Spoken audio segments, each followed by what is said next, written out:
Hello, my name is Soham. I'm 44 years old. Everyone, I'm watching from the NYU Dysautonomia Center in New York, New York. Hi, we're the Cohens from Charlotte, North Carolina. Marsha, Sammy, and Jeff. And we're looking forward to FD Day. Hi, I'm Veronica Segal from São Paulo, Brazil. This picture behind me is a nice bridge that we have here, and people like it, and it's a postcard from the city. I'm enjoying FD Day. Hi everyone! We're the Adler family. We're from Australia. Hope you have a good FD day. Bye. See you soon! Hi, we're the Newmans. Lisa. Rebecca. Jeff. Today we're in beautiful Fire Island, New York, but on FD Day we'll be watching from Rybrook, New York. We're looking forward to FD Day. And seeing all our friends virtually. Hey everyone, this is Alexia. I'm here with my family on Mother's Day. Here's my goddaughter, Nia, and I'm her godmother, so I'm her mother too. And I wanted to say have a nice day and see everyone on FD Day on June 6th. See you there. Bye.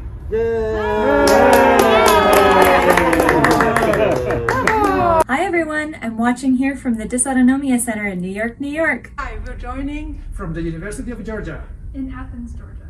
I'm watching with J Screen. Thank you so much to the FD Foundation for all of your support over the years to help us continue our education and access to genetic testing. Have a great day. Hi, we're the Azanowski family. Florence, Nelson, And Morgan. we're watching from Montreal, Quebec, Canada. Hi, everyone. It's my great pleasure to extend a very warm welcome to all of you on behalf of the Familial Dysautonomia Foundation for our 36th annual FD Day. I hope that you and yours have weathered this very difficult pandemic year without too much damage. For those who don't know me, my name is Faye Ginsberg. In addition to my day job as an anthropology professor at New York University, it's an honor to be serving my 9th year as president of the foundation, and especially to be mother of Samantha Myers, who has mentored me and the ups and downs of living with FD for over 3 decades. Samantha deals with the substantial complexities of this condition with astonishing goodwill, wit, and generosity of spirit. I know that this kind of attitude is shared by so many in our community, inspiring the foundation staff and our board to continue in our efforts raising awareness and money to support the Dysautonomia Center's exceptional medical team. Thanks to their efforts, along with those of supportive families, we now have the greatest number of people living to adulthood with this condition since it was first identified in 1949. Last year, when we pivoted to virtual FD Day, we assumed it was a one-time adaptation to the COVID-imposed restrictions of that moment. But it was one of the rare silver linings of the pandemic. Typically, about 150 people attend FD Day in person at NYU Langone. Last year's virtual event brought together 400 people from 250 households hailing from 25 states and 9 countries. Pretty good for a rare disease.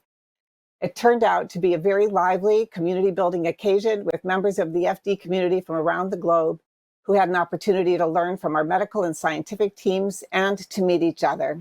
So it looks like the virtual is the new normal. 2021 is the Foundation's 70th anniversary since it was founded by a handful of FD families in 1951. We are one of the most long-standing groups supporting treatment and research for a genetic disorder. The Foundation has achieved a number of significant milestones in our 7 decades.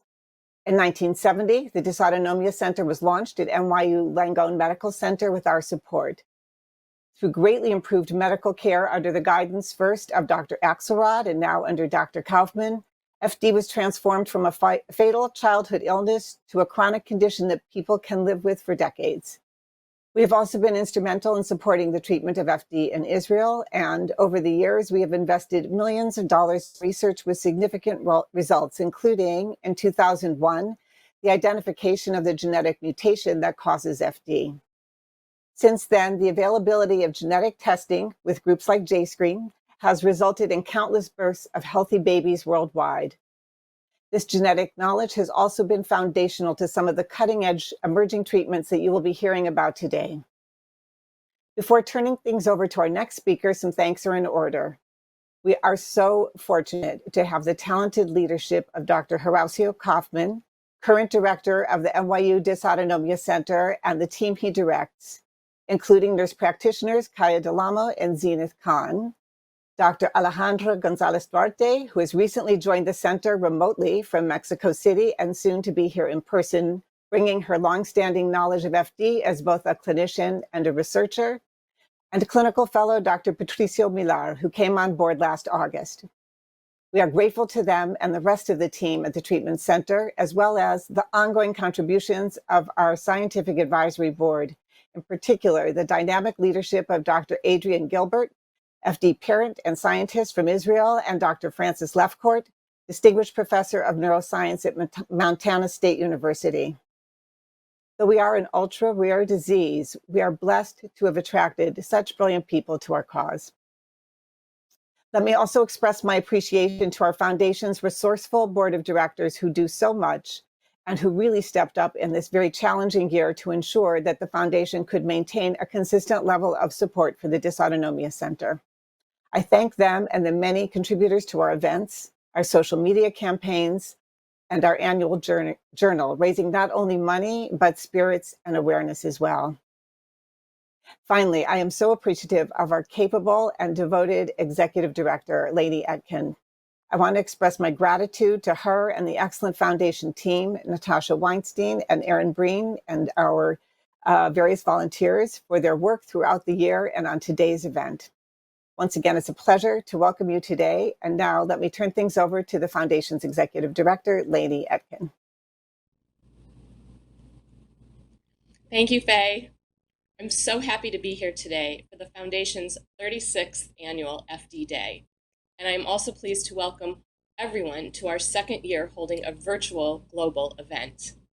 I am delighted to welcome so many members of our community worldwide, including more than 150 households registered, close to 300 people attending, representing 21 US states and 9 countries on 5 continents. While we love that the miracle of technology enables us all to gather virtually from across the globe, the piece we are missing today is the social interaction. The closest substitute we have to schmoozing in person is the chat box, so we encourage you to use it liberally. Tell us where you're listening from. Say hi to your friends who are also watching today. Let's keep an active dialogue going throughout the day. And while you're chatting, don't forget to also post on social media using the hashtag FDDay2021, and remember to tag the foundation. Let everyone know we're here. I'd like to take a moment to share some news and updates from the foundation. I can assure you that we have not let the pandemic keep us down. In fact, it has inspired us in many ways. For example, the foundation funded virtual checkup kits that facilitated telemedicine checkups at the Dysautonomia Center, a program that has been very well received by families and is certain to continue beyond the pandemic. I'm sure we will hear more about this initiative from the medical team later in the program. Also, for more than a year now, the foundation, and more specifically, my colleague Natasha Weinstein, has been facilitating virtual hangouts for people with FD, offering a place and time to socialize, play games, and make friends. If you participate in a hangout and enjoy it, give us a shout out in the chat box now. If you're not currently participating but would like to, please contact the foundation office. We will get you set up. Natasha is also planning the next virtual FD movie night for June 23rd. Our Next Gen group, led by siblings, cousins, and friends of people with FD, held its first virtual event, a mixology class, earlier this month. It was a lot of fun and a great success. If you attended, give us a shout out in the chat box. And lastly, we think it's very important to incorporate the voice of people with FD in the work of the foundation, as we want to be sure that we are focused on the problems and solutions that are most important to people living with FD. We're not sure what this is ultimately going to look like, but to start the conversation, we are holding a virtual town meeting on Sunday, July 11th. To learn more about any of these initiatives, please contact the foundation. Today, you will hear about all the important work underway to help people with FD live better and longer lives. None of this would be possible without philanthropic support. If you currently support the FD Foundation or your local FD organization, we thank you. If you do not, we hope you will consider doing so. For the first time this year, we invited sponsorship support of FD Day. It is my pleasure to acknowledge and thank our FD Day sponsors, our supporters, Faye Ginsberg and Fred Myers, Dina and Daniel Landau, Jennifer and David Sonnenschein, Tova and Howard Weiser, and our friends, J-Screen and Town Total Compounding Center.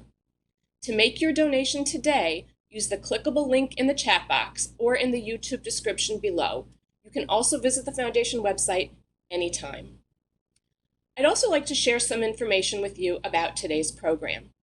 To view a schedule for the day, be sure to visit the FD Day landing page on the Foundation website, which you can reach by clicking the same link posted in the chat box. The research booklet, prepared by the Dysautonomia Center, will be available for viewing on the FD Day page later today. If at any point during the program you experience technical difficulties, please contact the Foundation by email or phone. Today's program will feature 2 live Q&A sessions, one during the clinical program and another during the research program. If you have questions for either of our expert panels, you will have the opportunity to post them in the chat box. Following the FD Day program, the Foundation, together with the Dysautonomia Center Treatment Center team, is hosting a karaoke after party for people with FD, starting at 2:15 p.m. Eastern Time. If you're not registered but would still like to attend, check out the chat box now for a link to sign up.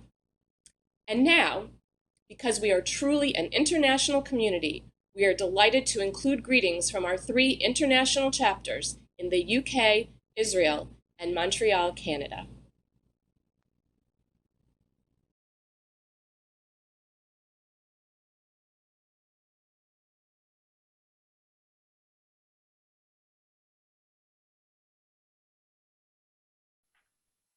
As a founding member and trustee, I have been involved with FD UK for almost 40 years, and it's a great pleasure to let the international FD community know of our work in the UK.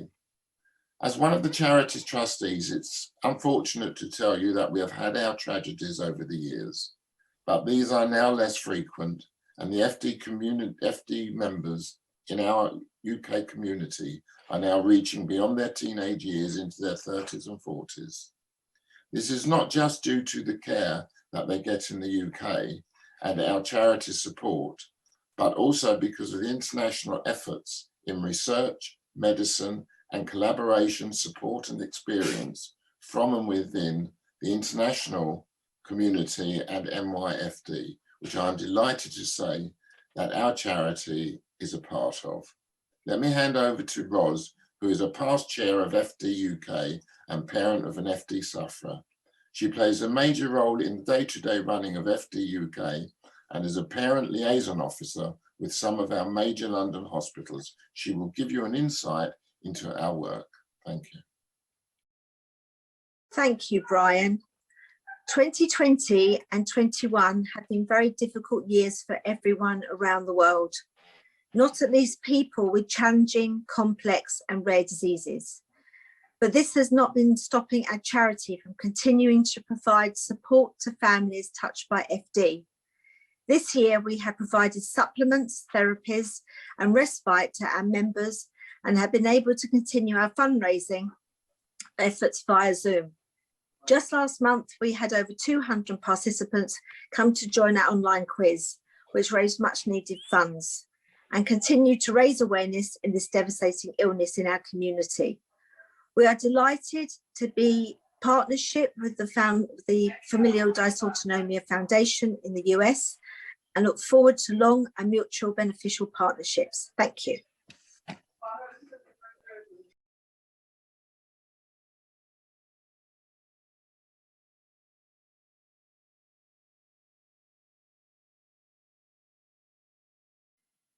Hi, I'm Dvir Adler from the Israeli Familial Dysautonomia Organization.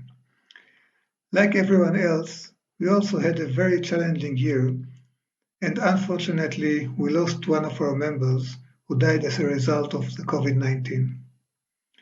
In addition to the problems common to all, here in Israel, we also have to deal with an unstable political situation of 4 consecutive election campaigns, without permanent government and with no government budget. As a result, this year we were also deprived of the little support we received from the Ministry of Welfare, so this year we had to finance all our activities from the few surpluses we had from previous years, with no additional income. The main project we continued with was the support groups for adults with dysautonomia, which are divided into sectors: secular and religious, ultra-Orthodox boys and ultra-Orthodox girls. We had to activate the groups in Zoom, and we were happy to discover that there were benefits, as friends who had difficulty reaching the frontal meetings also participated in the online meetings, and so we were able to help more members, which proved very essential due to the increase in the need of support. Thank God, and thanks to the vaccines, frontal sessions became possible in recent months, but in view of the success of the online sessions, we continue to combine the 2 types of sessions to enjoy the benefits of both. I hope we will also start returning to the treatments and ongoing follow-ups at our 2 medical centers after during the COVID-19 period I did not succeed to make it possible to copy the remote treatment model you developed in New York and apply it here in Israel. I hope that following this FD Day, the cooperation will be strengthened and we will be able to receive the information that will enable the application of the home visit kits for annual virtual checkups and enjoy its benefits here in Israel as well. I wish all of you that you too will soon emerge from the epidemic as is beginning to happen here with us, and that we can all return to routine and focus on improving the condition and quality of life for people with dysautonomia and their families. All the best and health to all.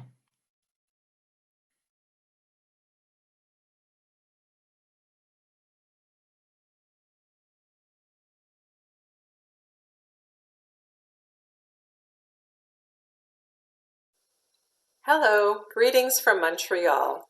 I am Florence Freed, and I am the president of the Montreal chapter of Dysautonomia. My husband, Nelson Azanowski, and I have a wonderful son, Morgan, who has familial dysautonomia. He is now 25 years old. I can't believe the time has gone so quickly. We are a small chapter that has changed over time. I became president in 2004, and I continue to consult with the founding president, Norma Bigman, who began this chapter in 1974. With great demands on individuals' time, I decided that the core fundraising would be an annual campaign which has continued for 17 years. I am appreciative and proud of the generosity of donors over these years. The Montreal chapter has contributed continuously to the NYU Langone Medical Center. Most recently, funds were sent so that the NYU Dysautonomia Center was able to purchase a much-needed continuous blood pressure monitoring system. Fundraising efforts increased with the campaign that the late Stephen Schwartzberg ran in 2014. The Schwartzberg family from Edmonton, Alberta, continued to actively fundraise, and with the generous donations received, the Stevie Schwartzberg Mental Health Program has been successfully funded for the 2nd year. We are pleased that we can provide Canadian donors with a charity to make donations to, in order to continue with the important necessary research and treatment into familial dysautonomia. Have a wonderful day. Thank you, Brian, Roz, Devere, and Florence. We are so delighted to hear from our fellow FD organizations in the UK, Israel, and Montreal today. And now, it is my pleasure to introduce Dr. Horatio Kaufman, Director of the Dysautonomia Treatment Center at NYU Langone.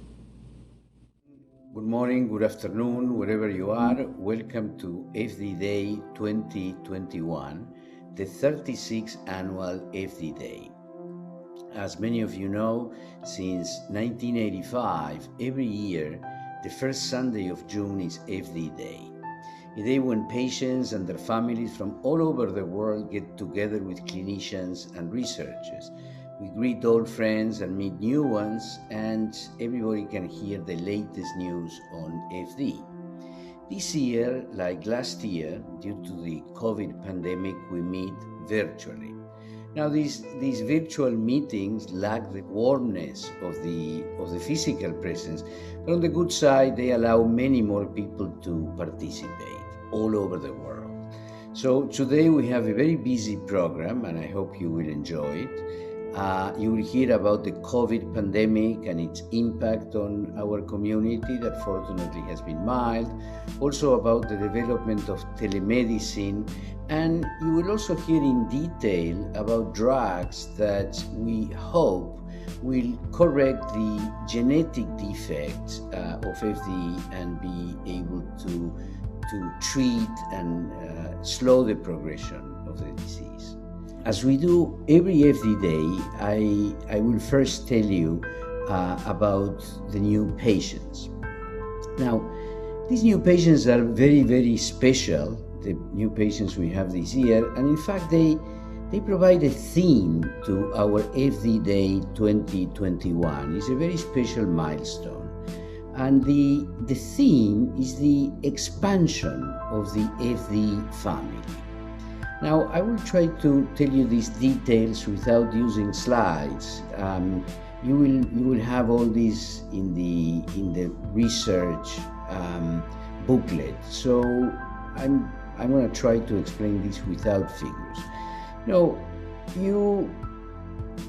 I told you, you may remember that I told you last year about a number of patients from Mexico who had familial dysautonomia. Now, they were unaware of their Jewish heritage, but with genetic analysis, we found that they had the same genetic mutation that most other FD patients had. They had 2 copies of what we call the founder mutation. That is a mutation that can be traced back to a Jewish person living in Poland in the 16th century. Now, this year, we have 2 very special newcomers. What makes them so special is that they have new mutations. They have mutations that had never been described before, but they are combined with the founder mutation. So we have 2 new members of the community that have FD. One is an African-American girl from New Jersey, and the other is a boy from Poland. Both were born in 2017, but were diagnosed only recently at age 4.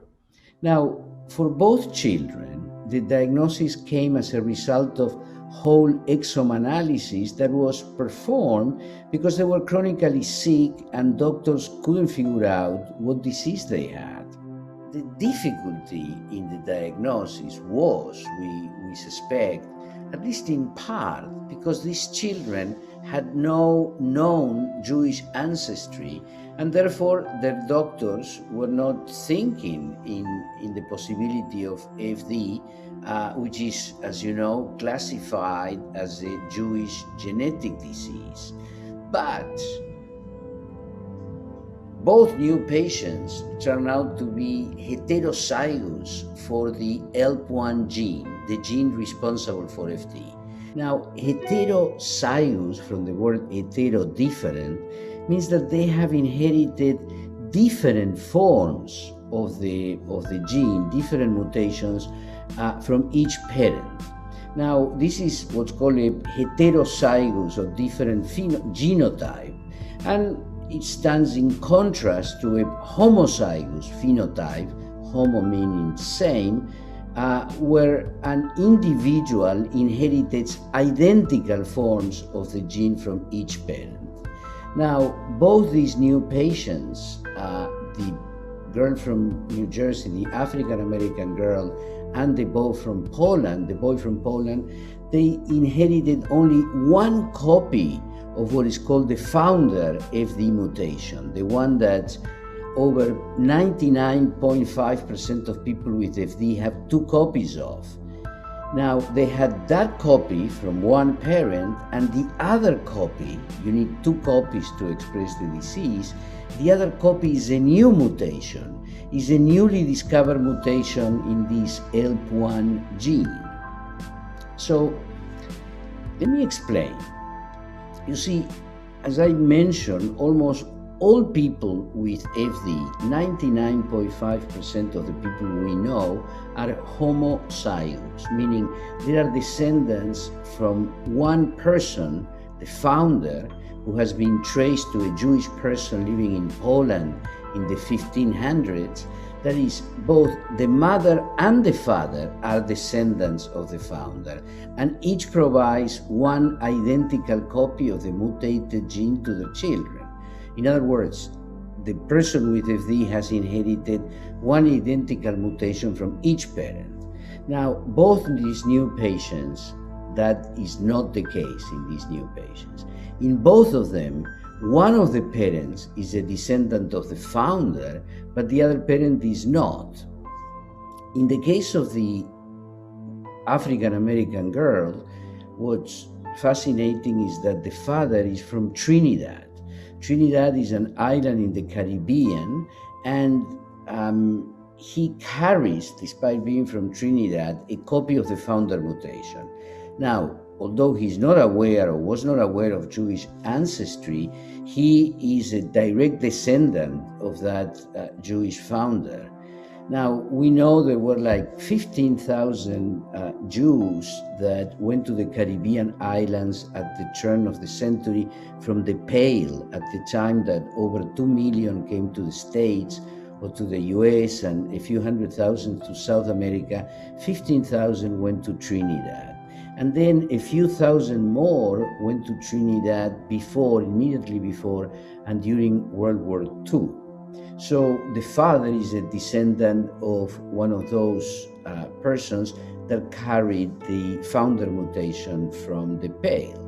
Now, the mother is African American from New Jersey and is not a descendant of the founder, but she carries one copy of a different mutation in the same gene, the ELP1 gene. Now, the mutation that the mother has never before been reported to produce disease. Now, when combined with one of the founder mutations, or the founder mutation, the combination impairs the production of the protein and causes familial dysautonomia. Now, how do we know this? How can we be so certain of this?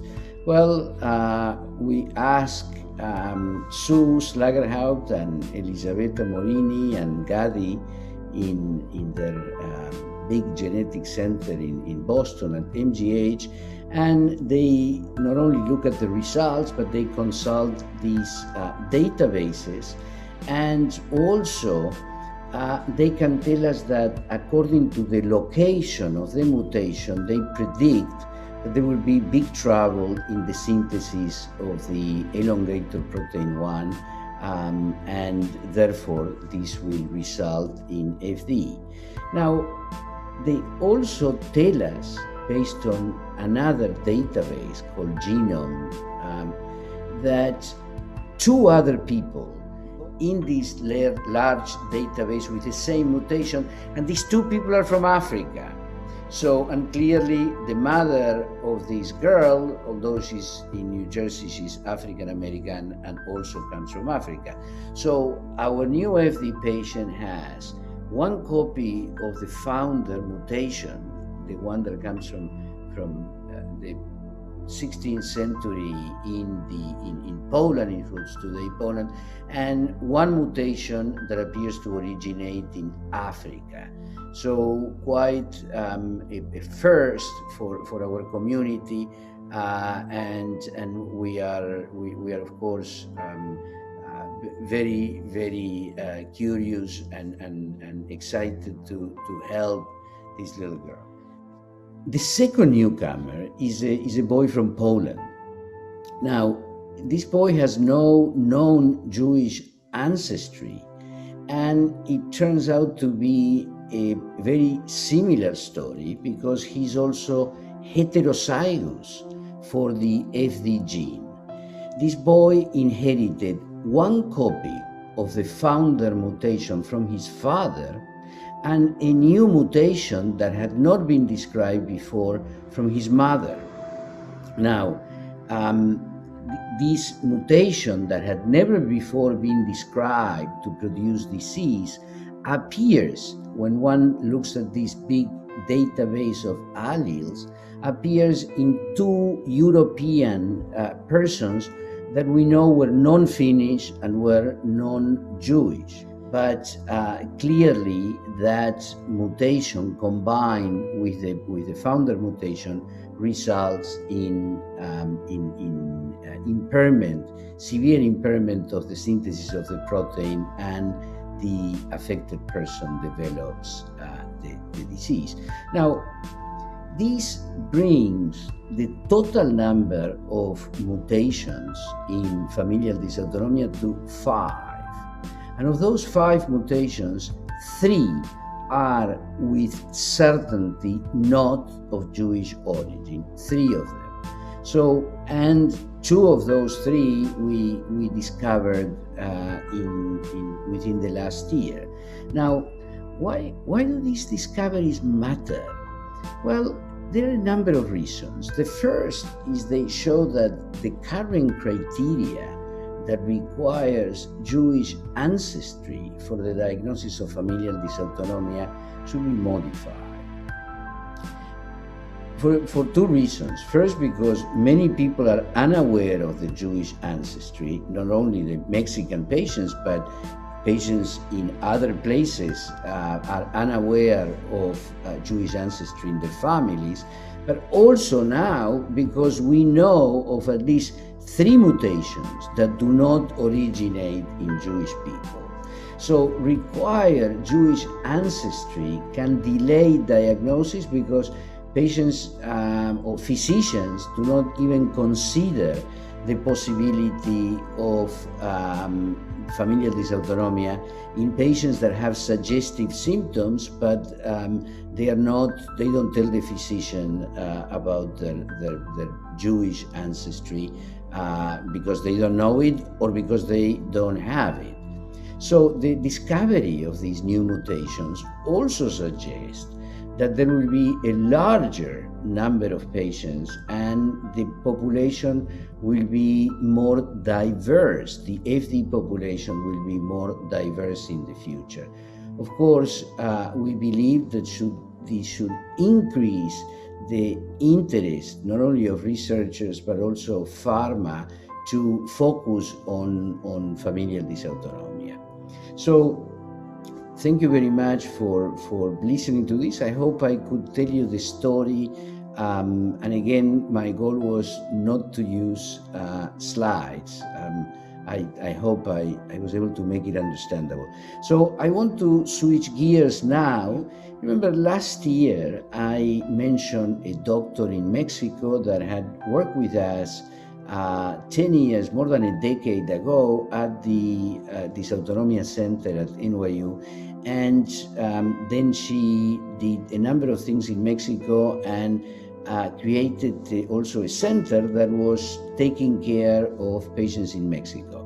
We were extremely lucky that Dr. Alejandra González Duarte is joining the Dysautonomia Center, and I want to we'll pass the microphone to her in a minute.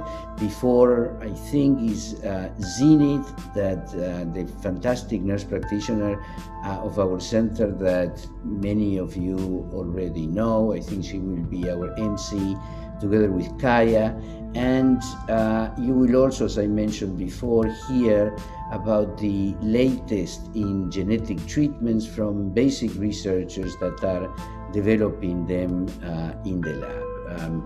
Thank you very much, and Zenit, the microphone is yours. Thank you. Thank you so much, Dr. Kaufman, for your wisdom and guidance. Hello, everyone. My name is Zenith, and I'm one of the nurse practitioners at the NYU Dysautonomia Center here with Dr. Dalamo.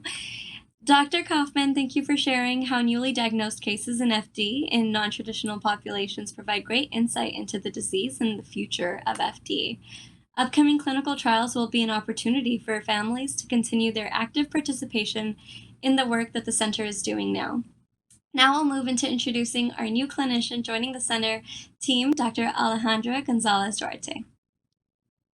Good morning, good afternoon, wherever you are. Welcome to... Hi, I'm Alejandra Gonzalez Duarte. I am a neurologist and an internist. I have a fellowship in autonomic disorders that I completed in 2008 under the supervision of Dr. Horacio Kaufman. I also have another fellowship in neuroinfectious diseases, and I recently had my PhD in bioethics. I am very glad to go back to the center and work with a group of doctors and nurses and take care of the patients with FD.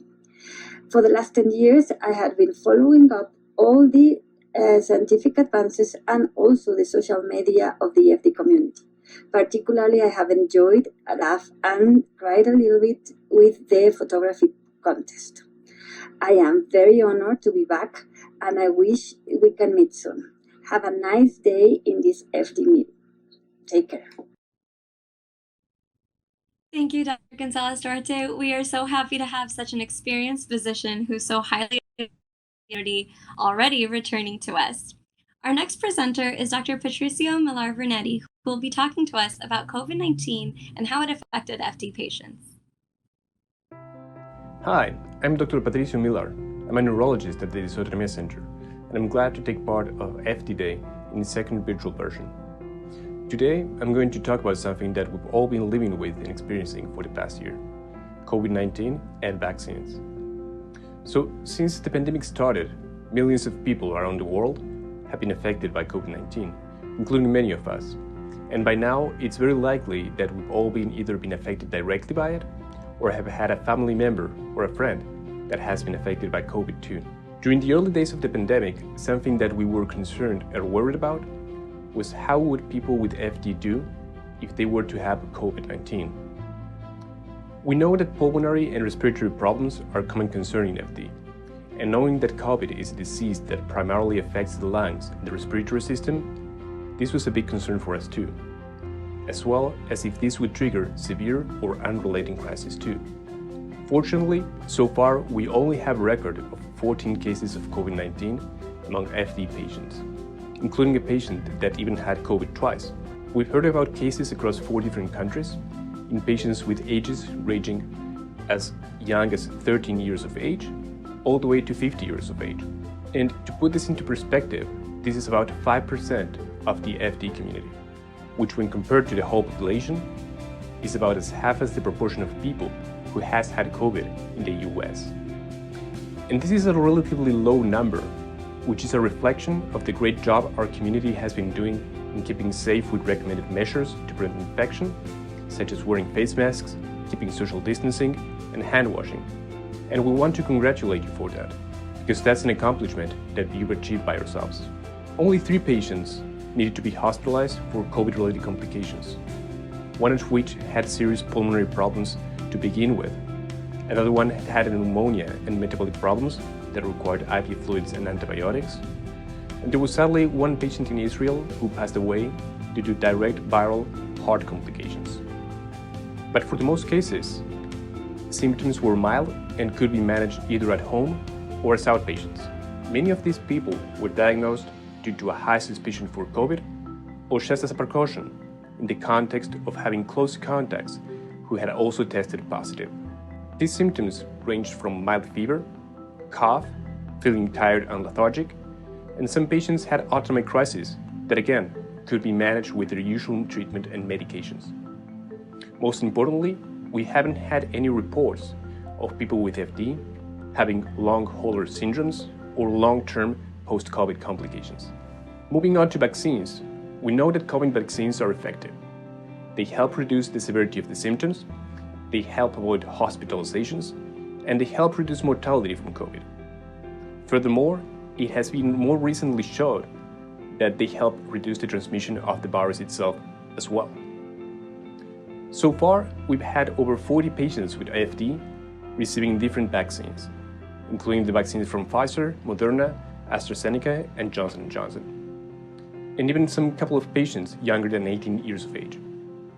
Anticipating flu-like symptoms from the vaccine is a very normal and commonly occurs from any vaccine. These symptoms, which sometimes include fever, malaise, chills, body aches, or local site pain at the injection sites, are all signs that our own body is mounting a good immune response and responding to the vaccine and the antibodies it's creating, which is why it may be more common to have these symptoms for people who have already had COVID or who are getting your second dose. We know that this can create some anxiety around getting the vaccine, but that doesn't mean that everybody will get these symptoms. We've even heard about patients who have had COVID and didn't have any side effects from the vaccine.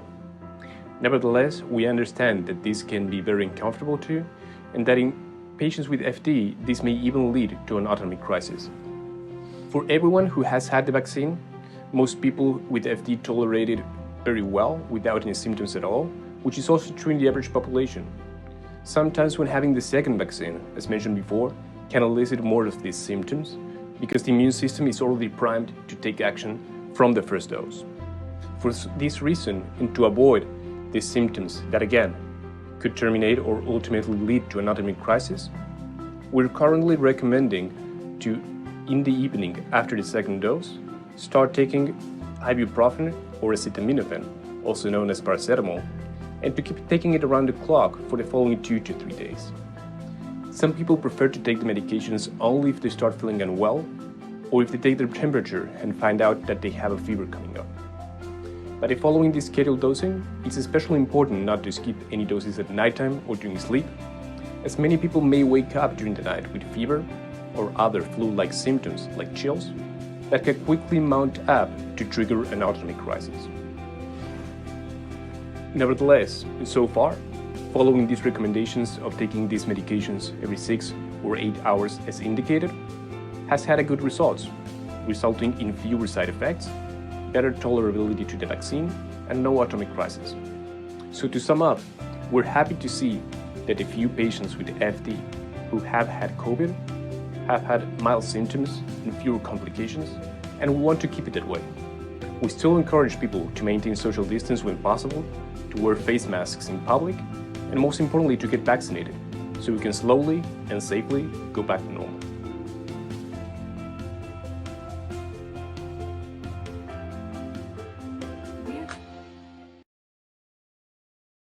Thank you so much, Dr. Miller. Hi, I'm Dr. Kaya Dalamo. I'm also a nurse practitioner here at the NYU Dysautonomia Center.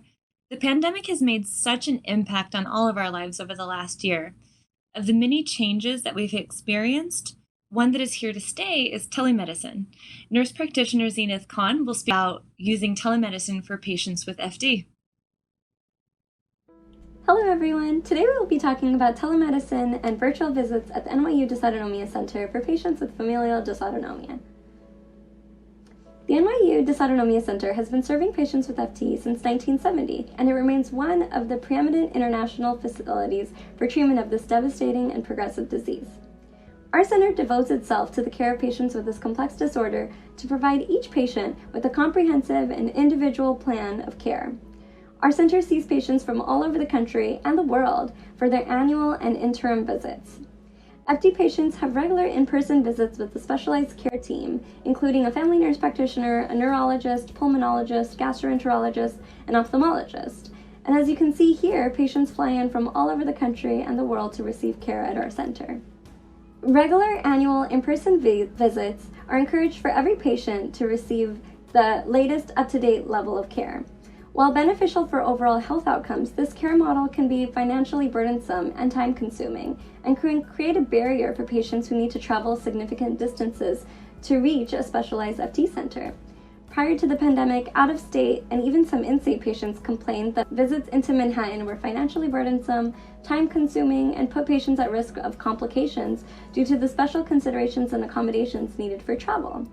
Frequent in-person appointments can also increase the risk of infection and even greater concern in light of the ongoing COVID-19 pandemic. When the COVID-19 sheltering-in-place order came into New York City, we had to reimagine what a visit to the Dysautonomia Center looked like. We wanted to remain accessible and give our patients the best quality of care possible from the safety of their homes.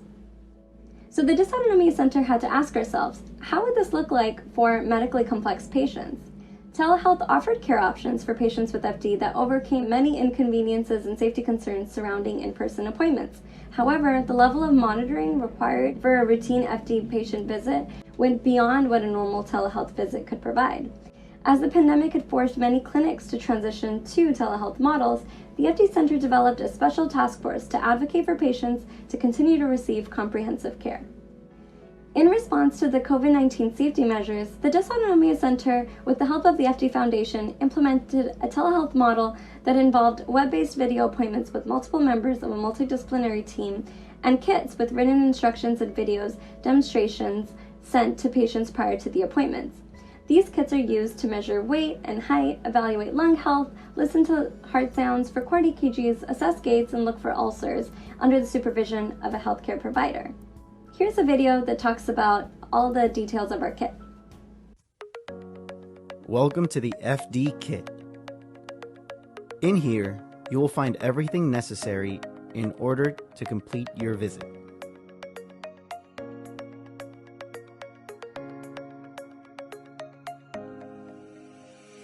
Hello, welcome to your telemedicine visit with the Dysautonomia Center.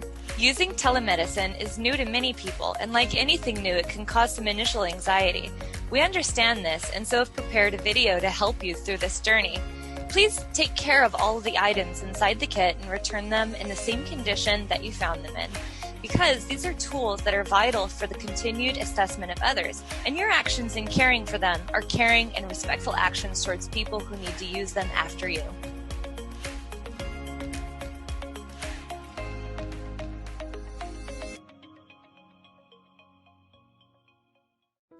Each kit included a real-time electronic stethoscope, which allowed patients to transmit heart and lung sounds to our licensed care providers, a cardiac EKG monitor to capture medical-grade EKGs in 30 seconds to detect for atrial fibrillation, bradycardia, tachycardia, or normal sinus rhythm, an on-run blood pressure machine to monitor orthostatic blood pressures and symptoms from the comfort of their homes with an ambulatory, clinically validated machine, a 24-hour blood pressure monitor to assess blood pressure variability throughout the day, a pulse oximeter to monitor heart rate and blood oxygenation status, an Apple iPad which conveniently was able to send all files to providers in real time, and return shipping labels to decrease turnaround time and to gather all the data in a timely fashion.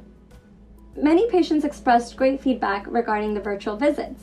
Here are some examples of the great feedback we received regarding the kits. Patients and family members expressed how the virtual visits remained comprehensive, thorough, convenient, and extremely helpful during such uncertain times. While the world was on pause, patients with FD continued to need high levels of care and attention to ensure their health did not deteriorate or regress. Among the benefits of telehealth we identified were the lack of travel time to the clinic, lesser time away from work, and reduced risk of infection. Some limitations of the telehealth visits included lack of access to Wi-Fi and limited physical examination. Over the past year, patients and families have expressed an overwhelming support for telehealth. This encourages patients and providers at our center to incorporate telehealth clinics into FD care beyond the COVID-19 pandemic. Future work will need to be done to assess the effects of telehealth visits on FD health outcomes. As always, in-person visits are open and encouraged for patients and their families to continue care for patients with FD. This model is just one example of many of how the Dysautonomia Center puts patient safety at the forefront of patient care.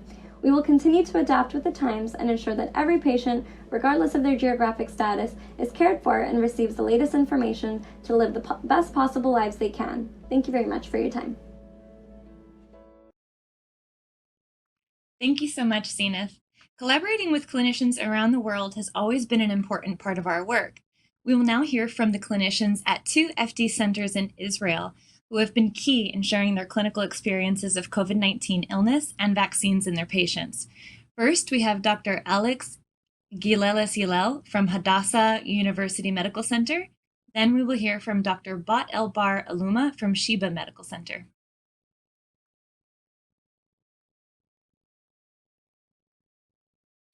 Good morning and good evening, everybody. And thank you for joining us for this FD Day.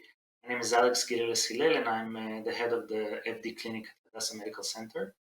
I think the best experience I can share from this year is how we could feel so distant from other people during this pandemic, but also kept close contact with the families of FD patients through some more online communications. And my hope is, as Veer Adler mentioned earlier, the person in charge of our family's foundation center, that with the upcoming, how should I say, the recovery from this crisis, we will start seeing more and more patients visiting the center because although telemedicine has many, many benefits, including the opportunity to follow distant patients, I think Israel offers an opportunity to see the patients in person and try to optimize the care individually and with each patient by itself. In any case, I will hope we can hear more about the pulmonary challenges that this disease has brought to us, and especially as the patients have underlying pulmonary disease. I think we could learn something from the care that was provided to COVID patients and also translated to FD. Thank you, everybody, and hope to hear more interesting stuff today. And now I will transfer the microphone to Dr. Batel Aluma from Tel Shomer Center. Hi. Hi, everyone. My name is Dr. Bar Aluma. Probably part of you remember me from last year. Before I start, I have a few slides for you. I want to thank, first of all the participants, but especially Monique. Monique had volunteered to help us with natural history, to put all the data from here in Israel and to give it to the NYU Center.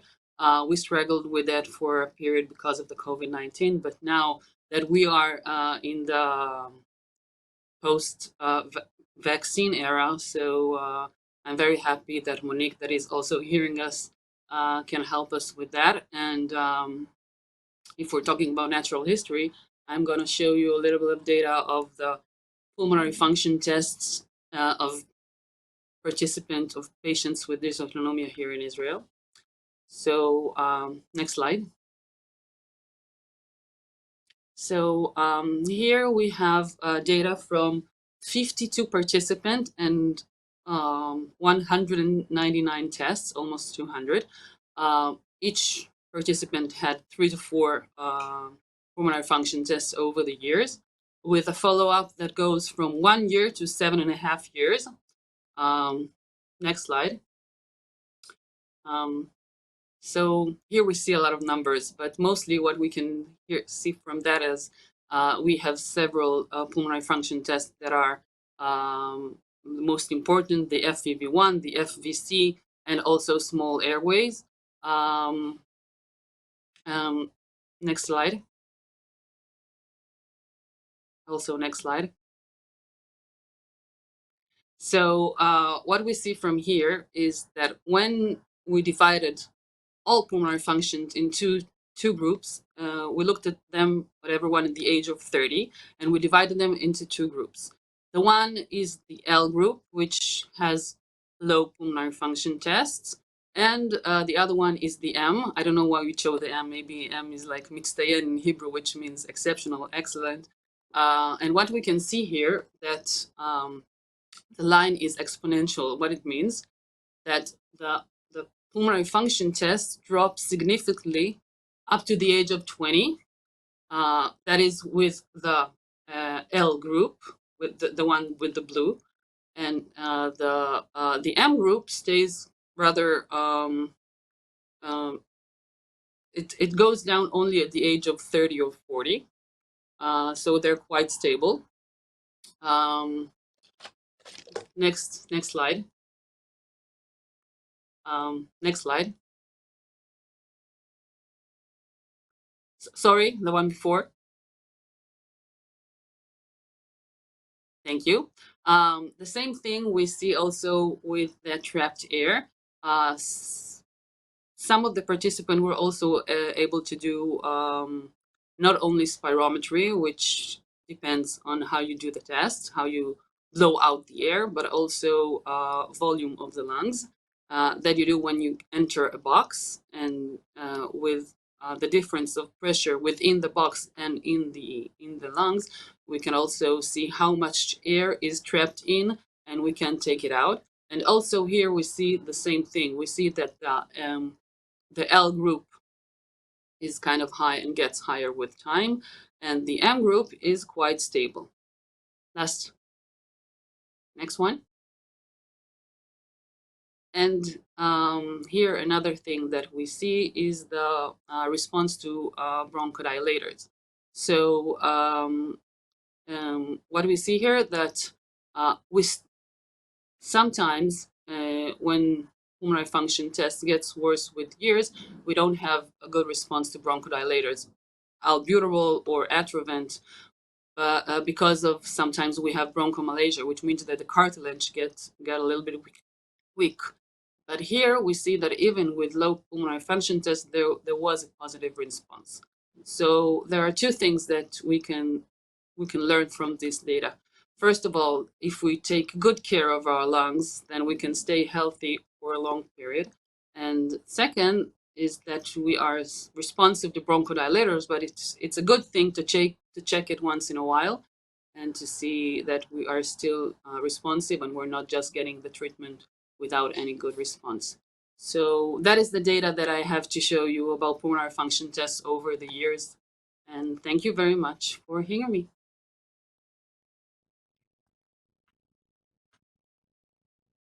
Thank you so much, Dr. Galelas Halal and Dr. Barr, for your continued collaboration and care for patients with FD. Now, we will move into the question and answer session moderated by Kaya and I. We invite you to submit questions via the chat box. We also have some questions that were submitted when you registered for FD Day, and we'll get started by answering some of those. Our panelists today are Dr. Kaufman, Dr. Millar, Dr. Gonzalez Duarte, from our team here at the NYU Dysautonomia Center, and from the Israel chapters, Dr. Galelas Hillel and Dr. Barr. Our first question is one that are on many families' minds through this difficult year. The first question goes to Dr. Patricio Millar. Dr. Millar, as schools and communities are reopening, what steps should families reintegrate back into school, day hab, and work? Please share your insights on the following: mask guidelines and travel. Patients asked if it was safe for big groups of people to be together outside that have been vaccinated. And do you recommend for patients to restart in-person therapies once they're fully vaccinated? Should they return to in-office visits using remote visits?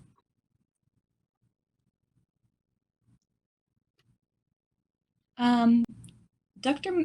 Millar, you're muted. There you go. Thank you very much for asking that question, which I believe is a very important, very current event. And like you said, what's in everybody's minds nowadays, in patients and caretakers, families as well. And the one thing that we need to start with is that because there are many changes in people from all over the world in any locations, that we cannot give a cookbook recipe, a blanket statement about what to do. But we can recommend situations to adjust in every particular event. So again, for example, there are a number of things that you have to take into account, which are, first of all, the transmission rates and the vaccination rates in your community. And regardless of this, at least in the USA, the CDC still recommends that for people returning to their workplace environment and returning to school or educational institutions, to keep adhering to 5 key principles, which are to continue to use face masks in closed environments, to continue to wash hands frequently, to keep social distancing when possible, to frequently clean or disinfect surfaces or workplace environments as well, and to try to keep as much ventilation as possible.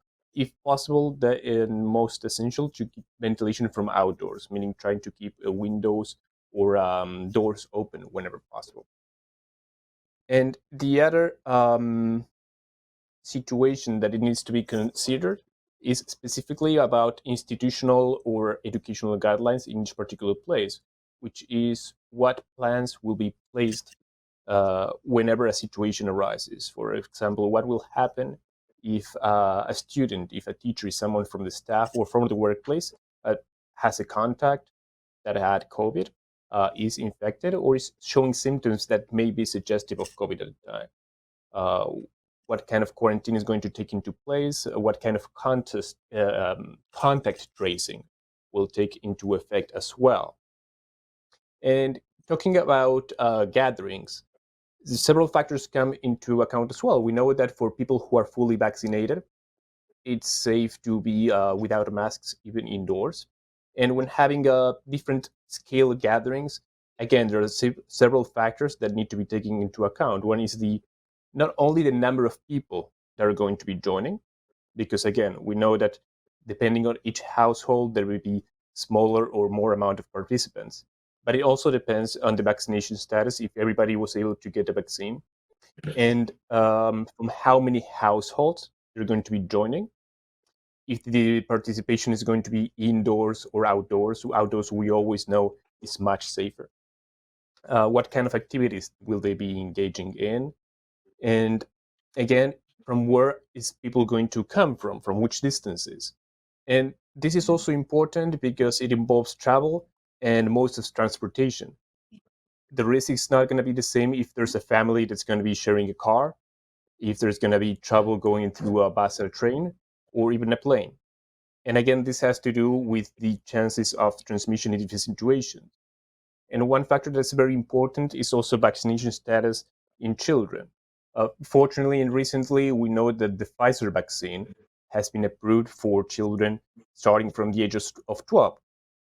But still, that's from the age of 12 onwards, not below that age. And we know that the Pfizer vaccine may not be available at all locations. Similarly, looking at that, we know at least from data in New York City that from the amount of people that have been in school when schools reopened since September, we know that there had been around 25,000 cases, and that a little bit over half of them have been in students, and half of them have been in the staff, in the personnel, which proportionally is a larger amount of people, that meaning the staff of the school, that have been affected by COVID rather than the children. So it seems to be a more environmentally safe situation. So again, I think that to answer this question, you have to keep in mind the vaccination status of people, to keep these 5 key principal roles into place, into effect, and to try to ask and to inquire about in your local institutions what are the measures that are going to be taken in place in the case of any situation like this arises.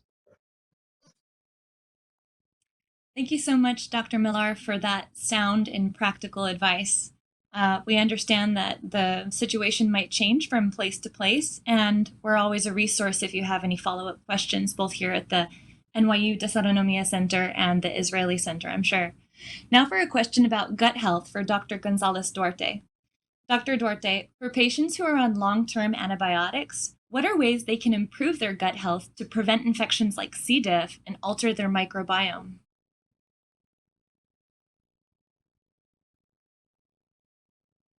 Looks like Dr. Gonzalez Duarte might be muted as well.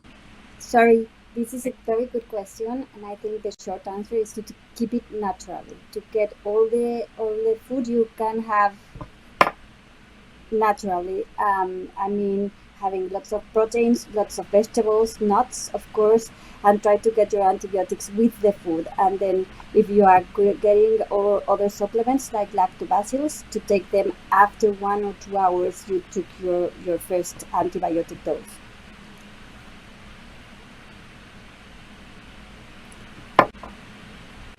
Did you hear me? Yes. Thank you so much, Dr. Gonzalez Duarte. Now a question for Dr. Kaufman. Dr. Kaufman, how pervasive is anxiety in the FD population? What are some symptomatic treatments that are in the works to help treat or prevent autonomic crisis? Very good question, Zenit. First, before answering, I mean, just to smooth things out, let me apologize for that music in the talks from the center. I was unaware of that. I know it was very distracting. I hope that in the post-production that music can come out. It was our mistake. It was done at our center, and it was not checked, the volume. So with that said and that apology, let me try to answer one of these questions. Anxiety is extremely common in FD. I would say that it's extremely common in the world population and is even more common in the Jewish population. Now, in patients with FD is particularly prevalent. And the big problem with people with FD is that anxiety, when they have anxiety, when we all have anxiety, our heart rate goes up, our blood pressure goes up, and we get somewhat restless. Now, in people with FD, the same reaction produces a much more exaggerated response with increasing heart rate, tachycardia, nausea, vomiting, and a very uncomfortable feeling, something that all families know. Some of them know it more frequently, but it's extremely common. I would say that the uncommon thing would be the reverse, a patient with FD without episodes of anxiety. So the classic way, as you're all aware, to treat these was with benzodiazepines and with clonidine. Unfortunately, this is not perfect, and in the long term has unwanted side effects, and the effectiveness goes down. So we hope to start soon a trial that will be a telemedicine trial, and maybe you'll hear about that today, that we can use a compound called dexmedetomidine or Precedex, and we be able to use it sublingual, so people would be able to use it at home with close supervision through telemedicine, at least for the first period, and see if that is more effective than the other treatments we have available. Let me also emphasize that in addition to new treatments, there is a new treatment already available that has been proven in double-blind clinical trials to reduce the frequency and the severity of autonomic crisis, and that is carbidopa. This is an enzymatic inhibitor that prevents the synthesis of the transmitter that the sympathetic system uses to produce the increase in heart rate, the nausea, and the increased blood pressure. So by blocking that chronically, there is a significant reduction in the number and frequency of crises. That, and if we add good pulmonary toilet and good GI toilet, those are already effective measures to reduce crisis.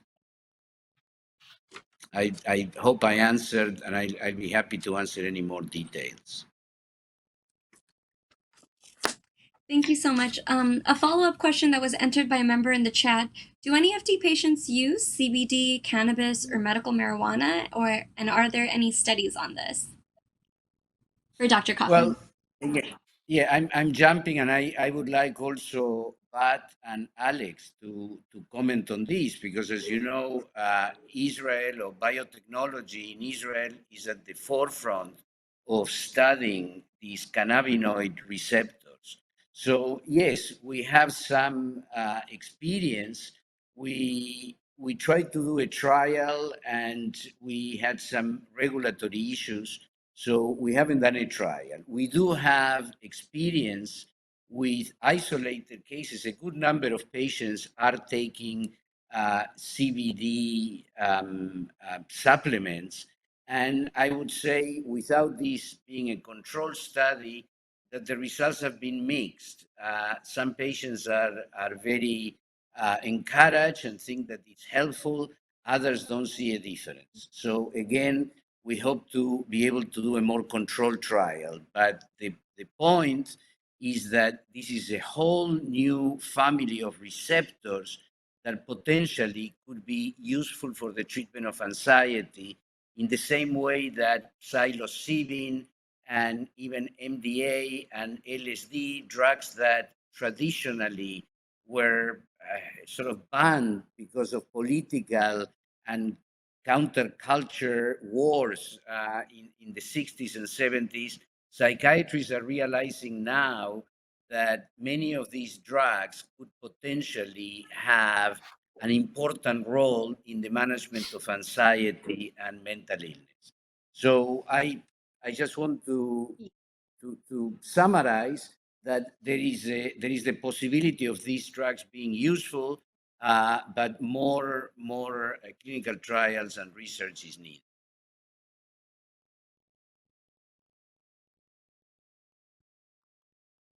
Did I answer? Thank you very much, Dr. Kaufman. Yes, thank you very much, Dr. Kaufman. Now we have a question for an esteemed physician in the Israel chapter, Dr. Bat El Bar. Dr. Bar, how have FD patients responded to the COVID-19 vaccine? So from the experience that we have, we were very fortunate here in Israel to get the vaccines early. And I think that most of our patients that are up to 12, older than 12 years, are already vaccinated. And at first, the first patient that got vaccine had an autonomic crisis. After that, we implemented the Tylenol from 6 hours after the second dose. Mostly patients got Tylenol, and from that point, I didn't hear any other issues. No autonomic crisis, and everyone did well. I can also say that for some of the patients that we checked antibodies, we saw that there were very, very good levels. We know that there is no problem with the immune system in dysautonomia, and we saw that. And from that point, I even didn't hear of any other new case in Israel.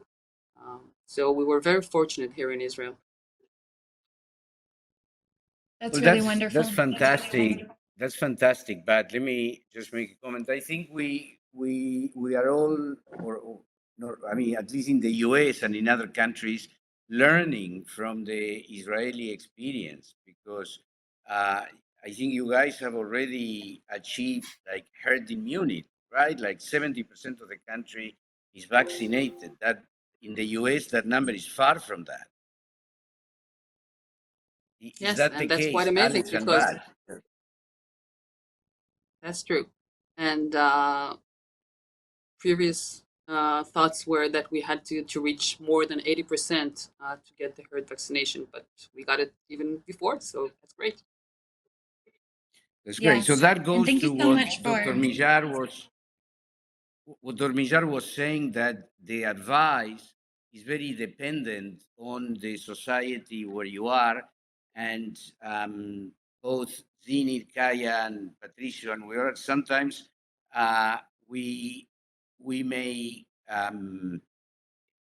I don't know if exaggerate is the term. I don't want to use that term, but we want to be as protective of the population as possible, and to until the country achieves herd immunity, like Patricio reminded you, we should continue taking all the precautions for knowing that this is transmitted through airdrops. Even here in Yes, Israel, and we thank you still so wear. much. Even, can you say that again, Bat? I said that even in Israel, we still wear masks when we're inside. So Perfect. Okay. That was actually a follow-up question from our viewers. With Israel recommending more masks inside or outside starting on June 15th, which is also mirroring a lot of places throughout the US, do you still recommend wearing one to protect FD patients further? Dr. Barr? I think that at that point, when we don't have actual data on what happens when we take out the masks, so we still have to be cautious and wear it at least inside. That is my opinion. And is I'd like to add a Jerusalem little. doing the same? Is Hadassah doing the same, Alex? Or you Yeah, have we 2 cities, actually. 2 Yeah, sorry. Can you hear me? Yes. Yes. What I wanted to say is that I completely agree. In normal times, we did not wear masks inside, but as we progress with this, COVID pandemic, we start to understand maybe wearing masks in any encounter with whether the physician wants to protect themselves or the patients wants to protect themselves or not spread the disease is actually not a bad idea. So I think going forward, we're going to see, as we see actually in the Far East, when you're sick, you wear a mask when you're in public and when you're with a crowd. So, my opinion, at least for the near future, we will still be seeing masks in public. And to contribute a little bit to Absolutely. this topic and with how overprotective we are of our community, as this is a condition that hasn't been dealt with or seen that we have data from before, whenever we take new recommendations, it's always for a vulnerable population to wait a few weeks to see what the response it is to these measures. When I made my video, it was the day before the CDC guidelines changed. And very recently, we've seen that the number of cases have continued to decline, and there haven't been new spikes or increasing cases because they changed the recommendations. Absolutely. Thank you guys all so much for that. The next question is for Dr. Hillel. Dr. Hillel, how has COVID-19 changed our understanding of patients with FD and their pulmonary health? What are some ways patients can strengthen their lungs and prevent pulmonary complications? Thank you for this question. Actually, I wanted to take this opportunity to talk a bit about what we know about COVID-19. And the interesting thing is, we as pulmonologists at first were very alerted or very warned that this is going to be our main line of work for the foreseeable future. But we were surprised actually to see that people who had other problems were more vulnerable, and specifically people with blood vessel problems, whether this is diabetic patients or a patient with cardiovascular disease. And the more we understand this virus, the more we know that people with their arteries or blood vessels that are damaged are more vulnerable to this disease. But this is as a side note, because we all know that FD patients were not hurt as much by this disease, and excluding the very unfortunate case under our care at Hadassah of a young woman who passed from COVID complications, our patients had this pretty mildly.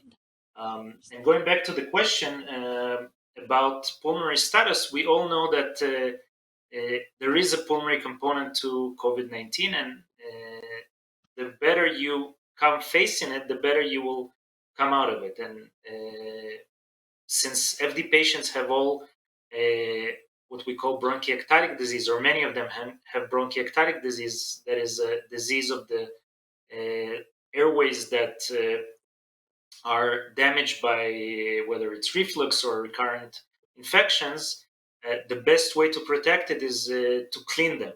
And as many patients do, they have cough assist to assist them with devices that assist them with the coughing. They have physiotherapy They have inhalations with hypertonic saline to clear the lungs better. And I think these are the recommendations we give to our patients every year.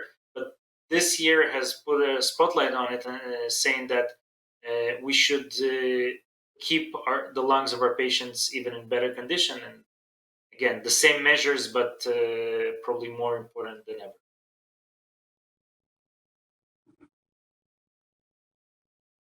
Wonderful. Thank you so much, Dr. Hillel.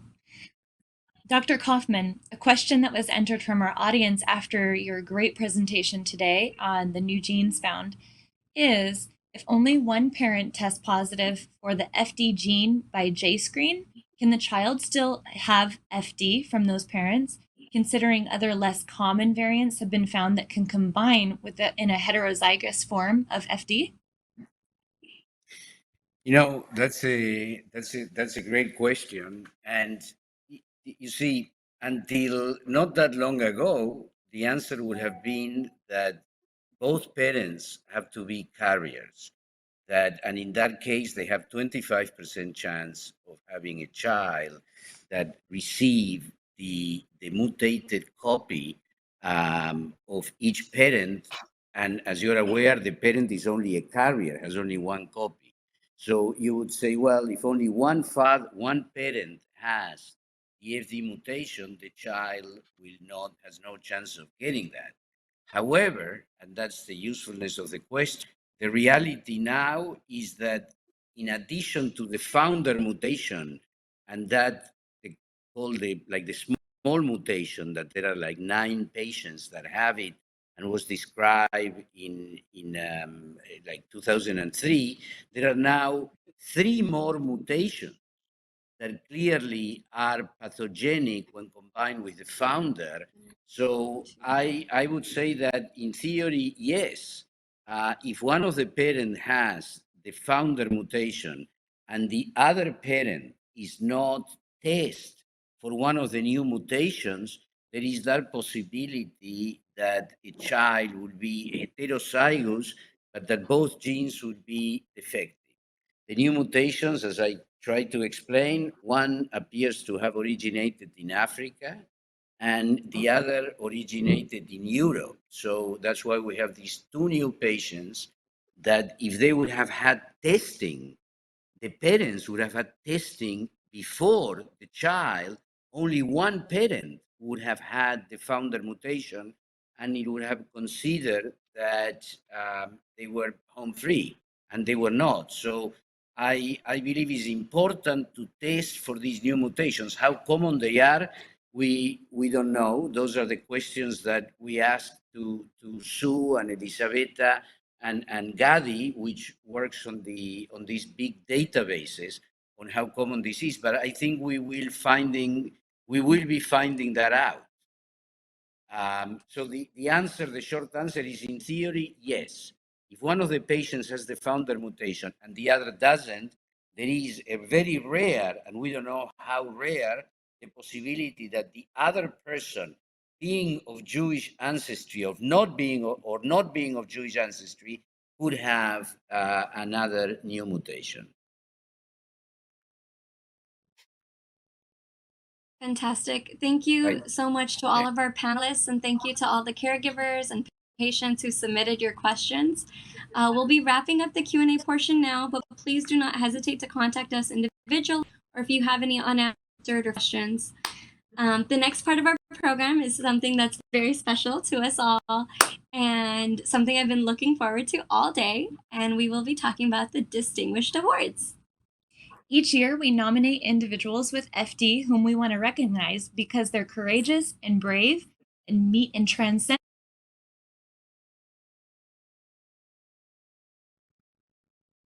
Our Distinguished Awards are going to be people who do not let FD stand in the way of what they want to achieve.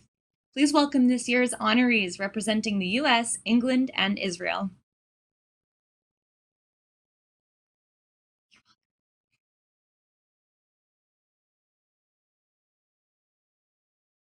My name is Avi Zimmels and I have FD. Hi, I'm Rebecca and I have FD. My name is Ron and I have FD.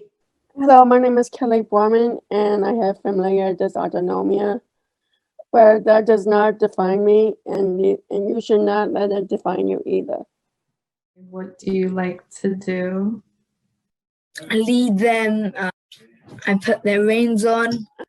During my spare time, I like talking to my friends, hanging with my family, going on walks, like going out, like shopping. I mean, I'm not the biggest shopping person, but I like the experience, like going out and like doing something. My spare time, I'm reading a little, I'm also collecting stamps, and starting the history of Israel. I'm really enjoying it. I'm a comedy writer.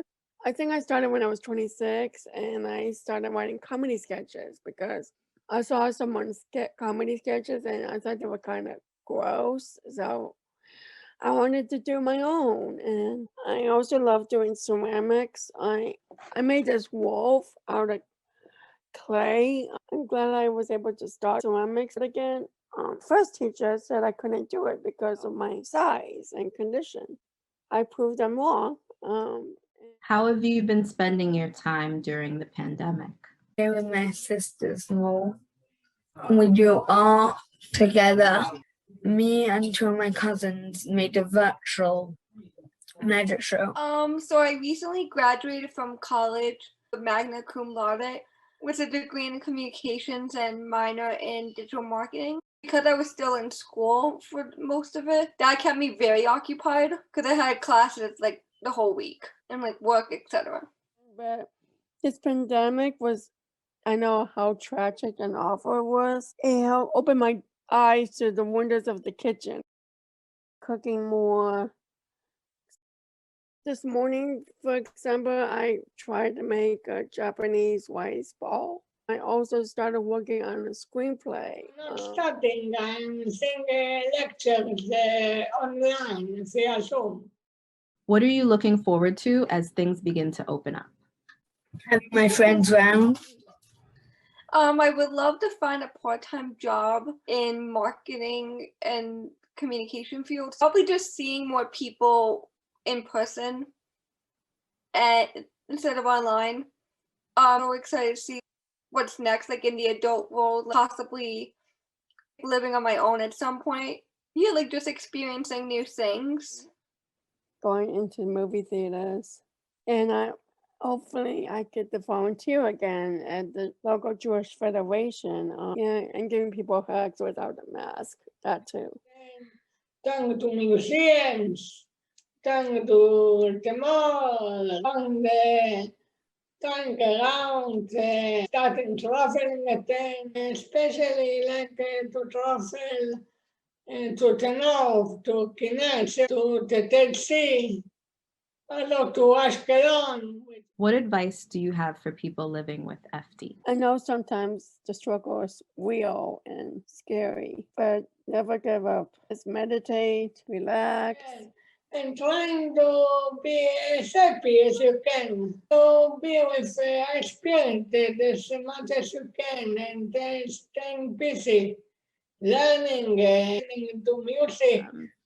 Be brave, be positive, always look for the good in every way. Every challenge is a mountain to climb. Sometimes the climb is harder, but if you try hard enough, you will reach the summit. What advice do you have for people with FD who are heading off to college?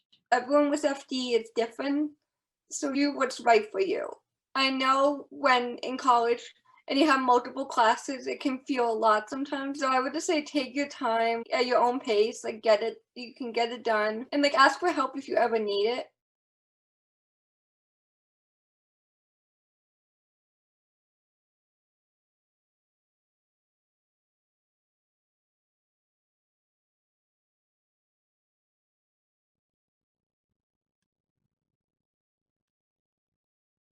Try.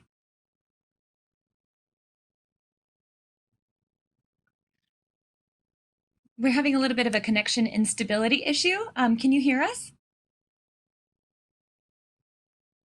You're good. Go ahead. Okay. And now we will move on to this year's art competition that's been expanded upon from previous years to include more art forms. Dr. Lucy Norcliffe Kaufman started the World Through Our Eyes photography competition many years ago as a way to showcase the unique stories that people with FD had to share with the world. Many thanks are given also to Rick Guidotti for joining us and continuing this beautiful tradition this year. Hello, my name is Dr. Kaya Dalamo. I'm one of the nurse practitioners at the Dysautonomia Center. As someone who has had the pleasure to get to know the people living with familial dysautonomia, and as a fellow artist, it's been a true honor to host this year's annual art competition. The center has hosted the World Through My Eyes, an annual photography competition for FD Day since 2009, to encourage personal expression, passion, joy, and what it's like to live with FD. We also partnered with Rick Guidotti to host this year. Hi everybody, I'm Rick Guidotti, founder of Positive Exposure. I'm so excited to be part of this incredible artistic initiative where 15 artists from the FD community submitted artwork with themes of like self-empowerment and self-identity and exploration and transformation and freedom and unconditional love. It's extraordinary artwork, and I'm so thrilled to be able to host this exhibition in our gallery on Museum Mile as soon as it's safe for all of us to gather. Thank you so much. This year, in recognition of the diverse talents of our community, we decided to expand the photography competition to include all art forms. We had an overwhelmingly positive response to this and an unprecedented number of participants and submissions. And like every year, we invited a panel of accomplished, internationally known gallery curators and professional artists to help judge this year's competition and provide insightful commentary and review of all pieces. For all of us, it was a joy to sit with each piece and take the time to appreciate all the time, work, and talent that went into this year's show. So we invite all of you as our audience to please visit the dysautonomiacenter.com website or blog page following today's show to view all submissions in their entirety, at your own pace, how they're intended to be seen, to get lost in their diverse and unique beauty. Now, for the show of brilliant artists with commentary offered by our esteemed judges. I hope you all enjoy.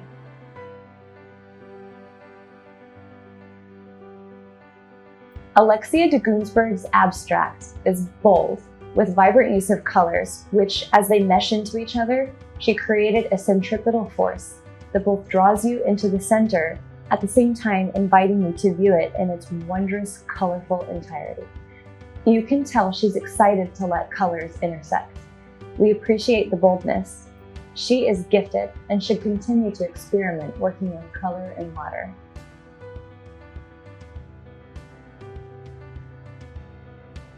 Franny Cohen managed to capture moods from both owner and her pets in this one photograph. Being at home during the pandemic can be very isolating. She was really feeling here. The perspective and composition is very interesting. She's positioned above her dogs, but also very near to them. And their eyes are captivating. You can feel the warmth, love, and trust of their relationship here.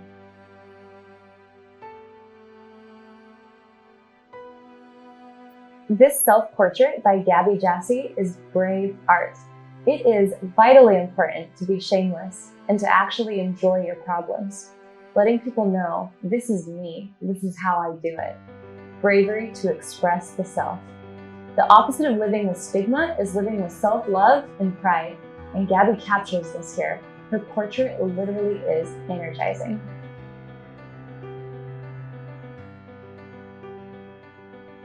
Yvonne Zelion is our youngest contestant, and at a very young age, he is showing sophistication and complexity. Numerous judges commented on the drawing's sophistication and balanced layers.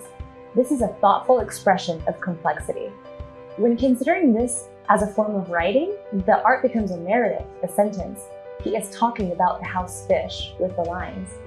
It's a metaphysical composition. Judges compared his work to the famous Uruguayan Spanish painter Joaquin Torres Garcia, and all agree it is important to keep Ivan creating.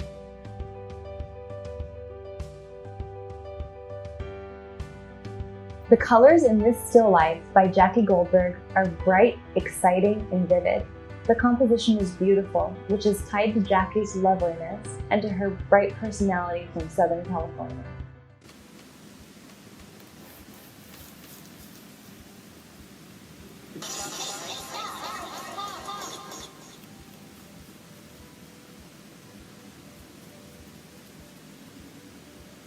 This short video, Self-Portrait by Joshua Keats, is very expressive, creative, and portrays Josh's great sense of humor. Titled, "One of Those Days," it gives us interiority. Josh is revealing an aspect of living with FD and a look at himself with raw objectivity, humor, playfulness, and positivity, and in doing so is reclaiming his identity even through one of those days. The judges compared his work to the famous Irish artist Francis Bacon, a contemporary artist who also rejected classical standards and strove to render the brutality of fact.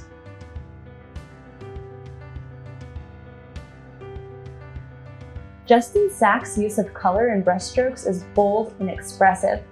The strokes are vigorous, purposeful, and lend an animated end result that appears to be alive.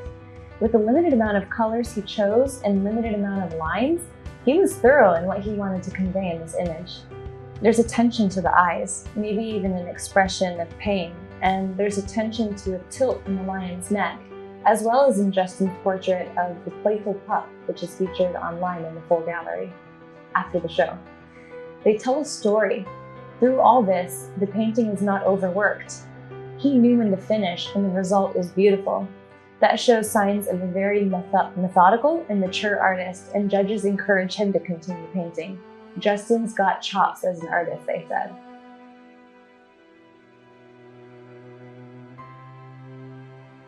Kashi Taryan Kegel's conceptual art is an expression of tenacity, an expression that no matter what, she knows how to live. In terms of presentation, the opaque imagery with overlying text feels very modern, like the pop art of Roy Lichtenstein. And the dialogue between words again and again and again and again, photo and objects interact conceptually to create a hypnotic effect that many experienced in our repetitive routines at home during the pandemic.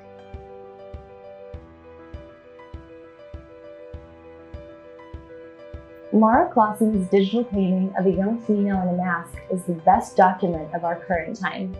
She paints a woman who appears to be smiling with her eyes, even though her mouth cannot be seen because she's wearing a mask. She also is surrounded by words that could equally be interpreted as laugh and cough, which expresses our mixture of love and respect for each other and our concern for our safety and the safety of others in these times. Mara's use of colors is also beautiful, and the way she paints the woman's chest and plants in the background suggests the appearance of the wings of an angel.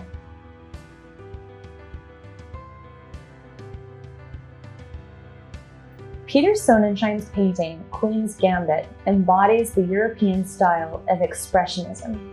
The imagery is large and centered. It occupies the whole space. Peter has a good eye for design and color.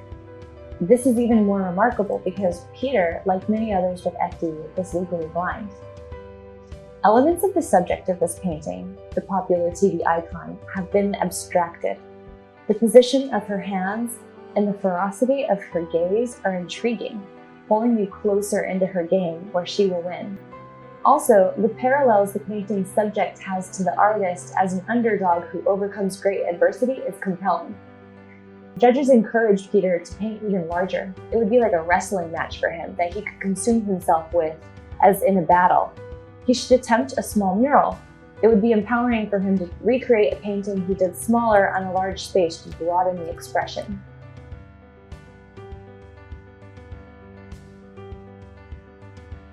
Though Peter Sonnensheim chose Queen's Gambit as his favorite submission, and the judges' reaction to it was just as favorable, this self-portrait also deserves a very honorable mention. Because it's a self-portrait, Peter's self-portrait is brilliant and powerful, and the use of this quote by baseball legend Babe Ruth is a motto for all of us to live by. In spite of fear, Peter plays the game.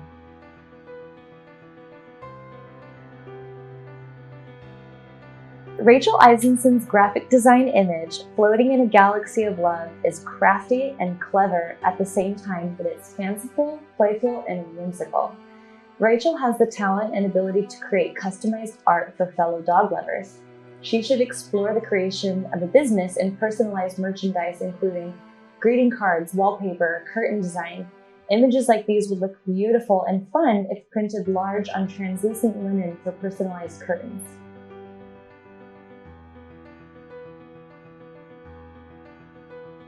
Rebecca Newman's painting, entitled Friends Reunited, is of a silhouetted pair of sea turtles floating eye to eye at sea.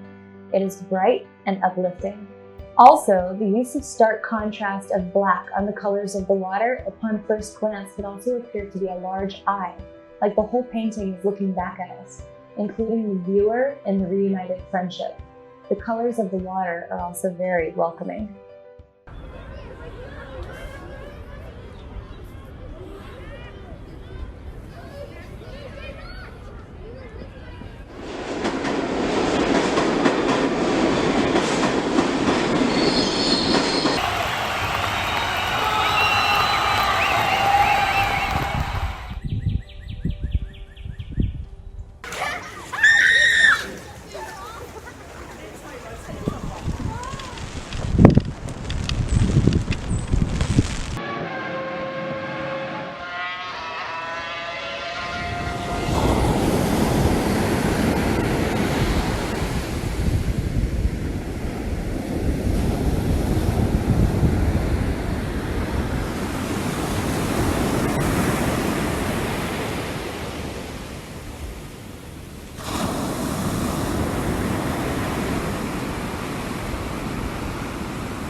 Sam Landau's video deserves to be watched in its entirety.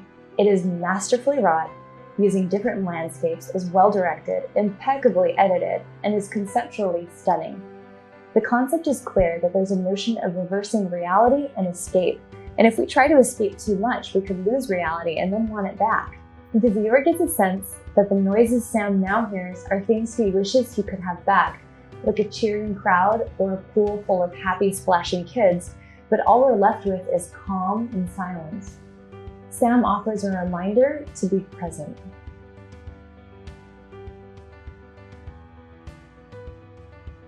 Sam Meyer's photo is a collaboration in more senses than one.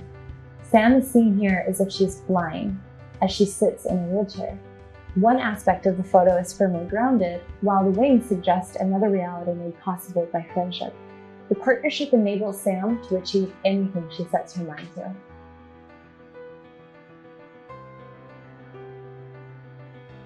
And finally, Veronica Segal's collage is an advertisement for cultural consumption during the COVID-19 crisis. It is a poster advertising what we all did in COVID. Veronica was resourceful and found solace and entertainment using technology, by seeing her family and friends virtually, streaming movies, and practicing her meditative skills using the Calm app. Her collage serves as a social diary of our pandemic experience and the value of technology answering our needs for distraction, entertainment, and connection with other people. Our screens have become a vital organ. And the winners of the 2021 The World Through My Eyes art competition, Ivan Zilioni,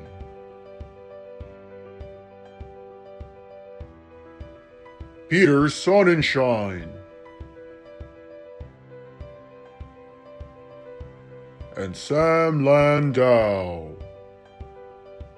Thank you very much for everyone participating in this year's annual FD Art Competition. It's been a joy and an honor to receive these wonderful submissions from our community, and we hope that you've all enjoyed them too. Make sure to view all submissions and full videos at our blog page, dysautonomiacenter.com. Thank you very much.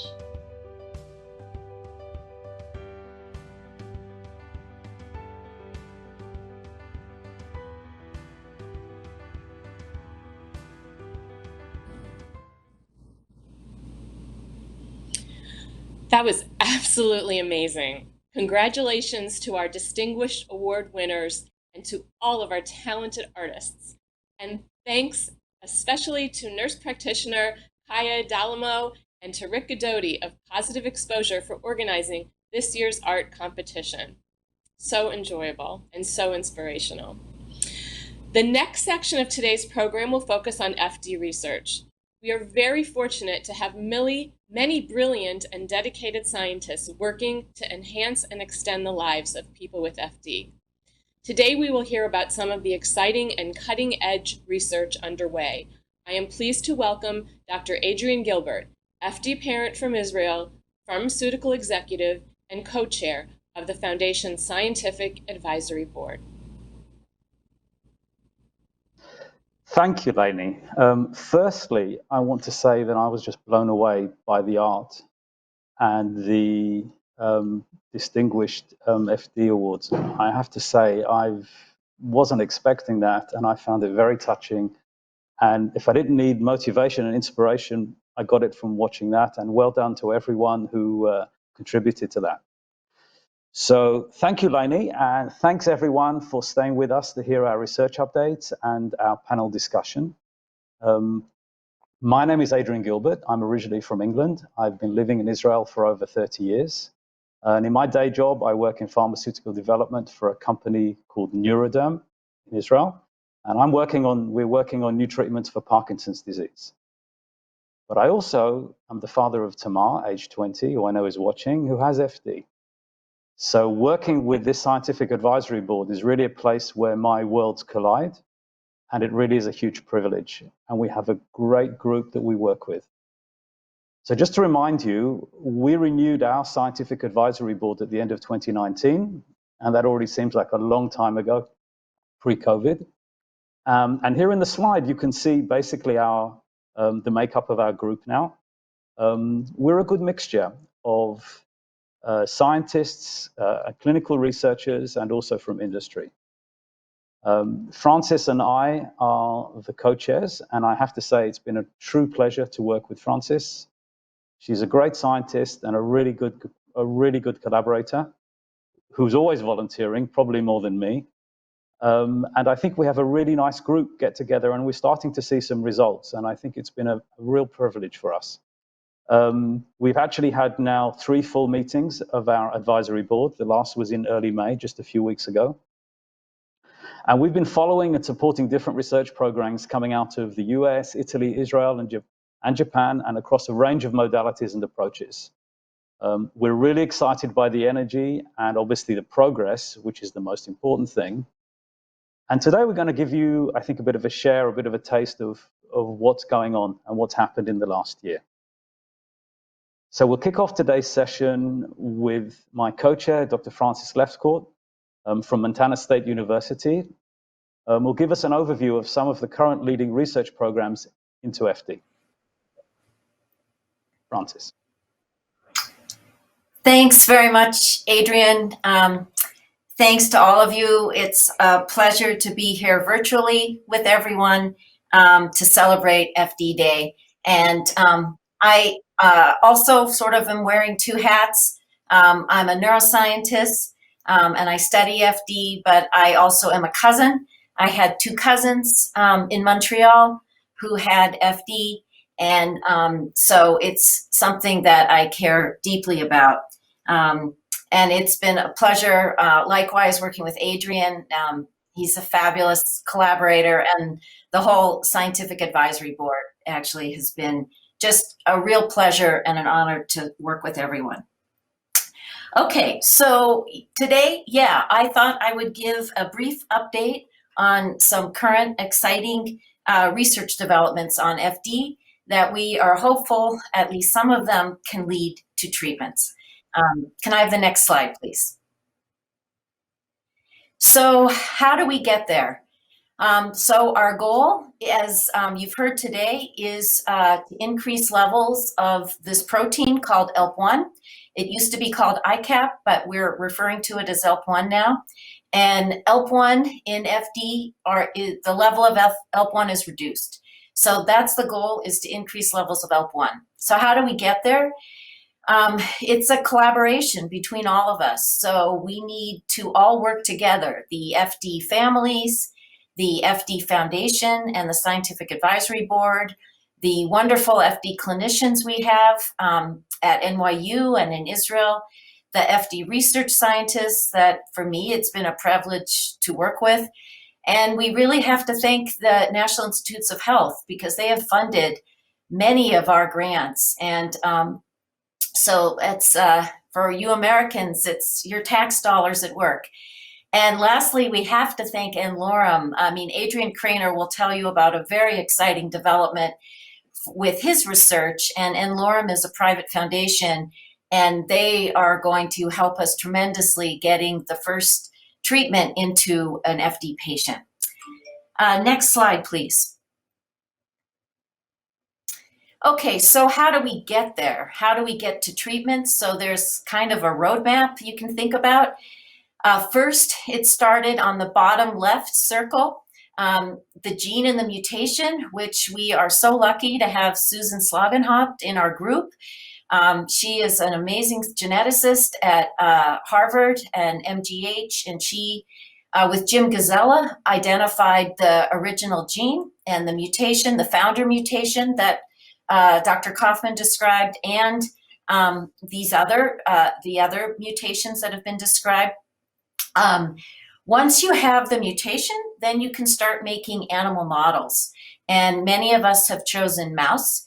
And so you can introduce the mutation or delete the gene. There are different ways to do it, but you can make a mouse model that then can be used to, one, understand what's going wrong in FD, what's happening to the neurons, and two, use these mice to test potential therapeutics. And then if things look good in mice, then we can try to translate that to patients and test in clinical trials. And so that's sort of the roadmap for most of us. Okay, next slide, please. Okay, so what is the problem in FD? So as all of you know, our genes are made up of DNA, and that DNA needs to be copied to RNA, and then that mRNA has to be decoded or translated to make protein, okay? So in FD, there's a problem. We have a mutation in the DNA. So if I can have the next slide, please.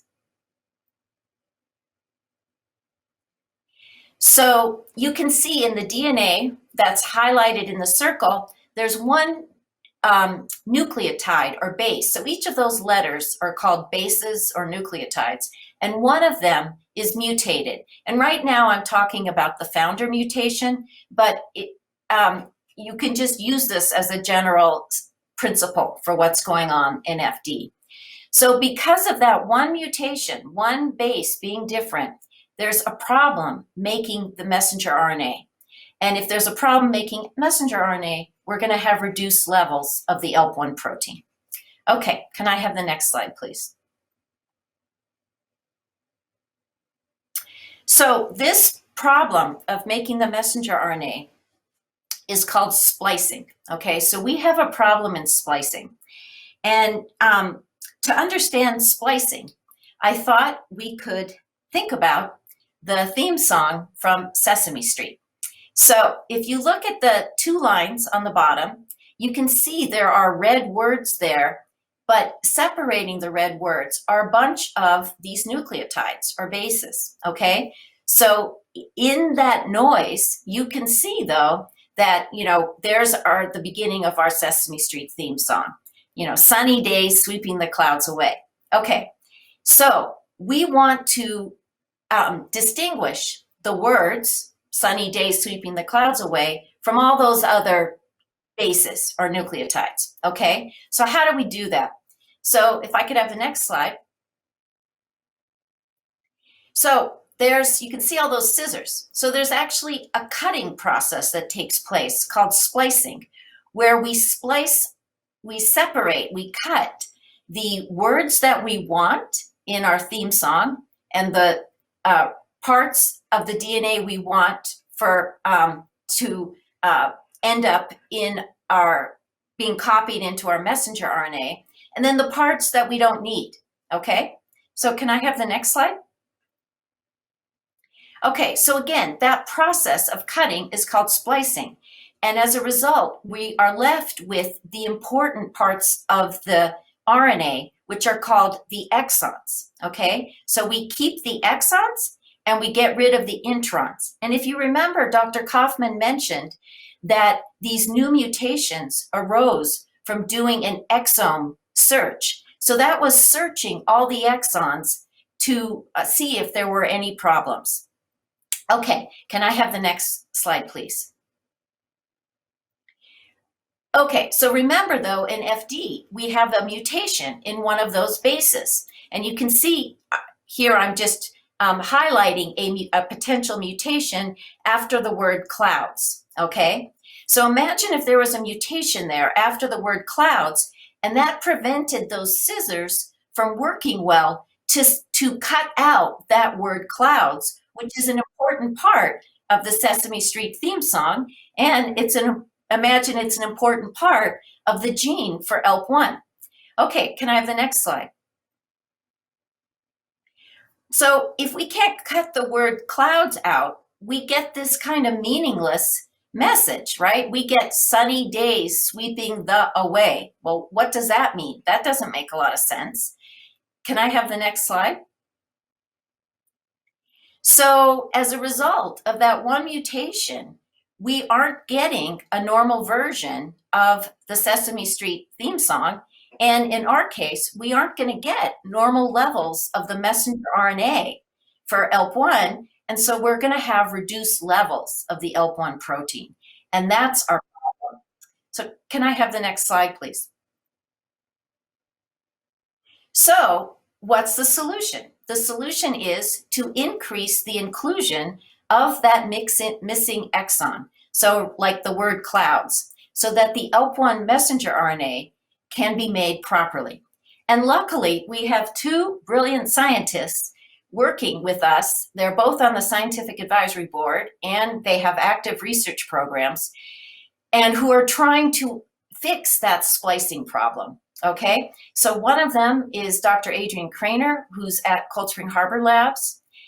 And he, in his lab, developed a solution that fixes that splicing using a method called antisense oligonucleotides. And he'll be talking about that.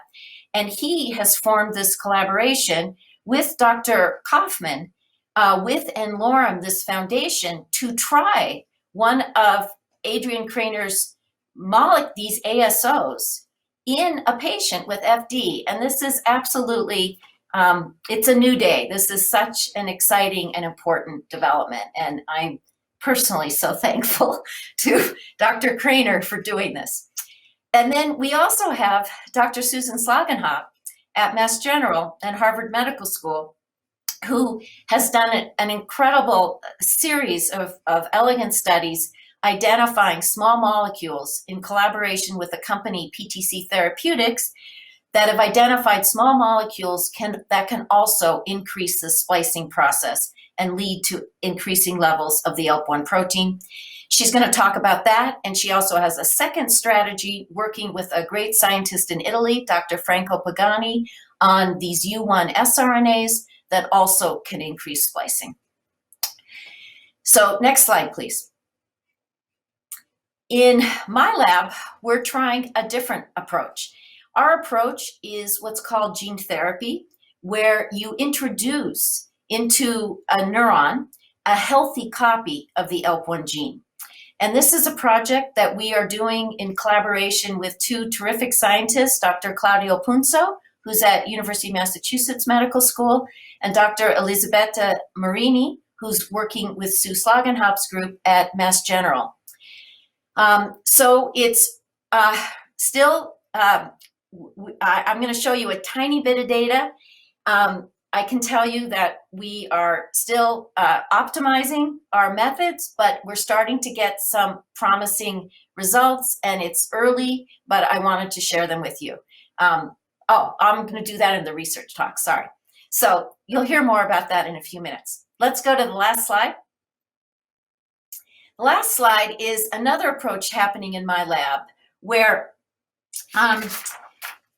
we're wondering about whether there's a problem with metabolism in general in people with FD. So, for example, metabolism is a result of many factors, but it's turning out that one of the factors that can influence our metabolism is the communication between all the bacteria that live in our guts, which is also called the microbiome, and the brain. And it turns out those bacteria in our gut and our brain communicate like crazy. And they communicate with the liver, which plays a key role in metabolism. And together they can influence our overall health, our digestion, our nutrient balance, and our overall metabolism. And so I'm working with two fabulous scientists at MSU, Seth Walk and Valerie Copier. And together we've been collaborating with the Dysautonomia Center, with Dr. Kaufman and Maria and Lucy, and all of you families with FD family members who are sending us samples. And we're starting to find disturbances in the metabolism, and we're writing up those data now, and I'll tell you more about that later. And I think there's maybe one last slide.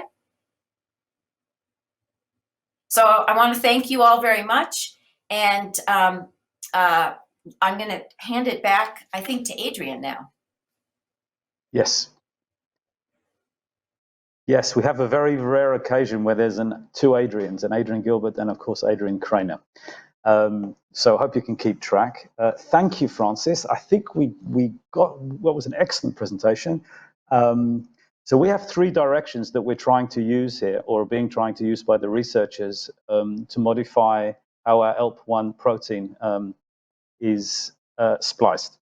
And what we're actually going to hear now from the three researchers, Sue, Francis about gene therapy, Sue about small molecules, and Adrian about the antisense oligos. They're going to give us a bit more insight into their approaches, and I think we're very, very lucky to have such high caliber researchers working on our field. So without further words, I'll go straight to Sue, who's going to talk about her small molecule approaches. Thank you so much, Adrian. And thank you, Francis, for that beautiful introduction to all of our work.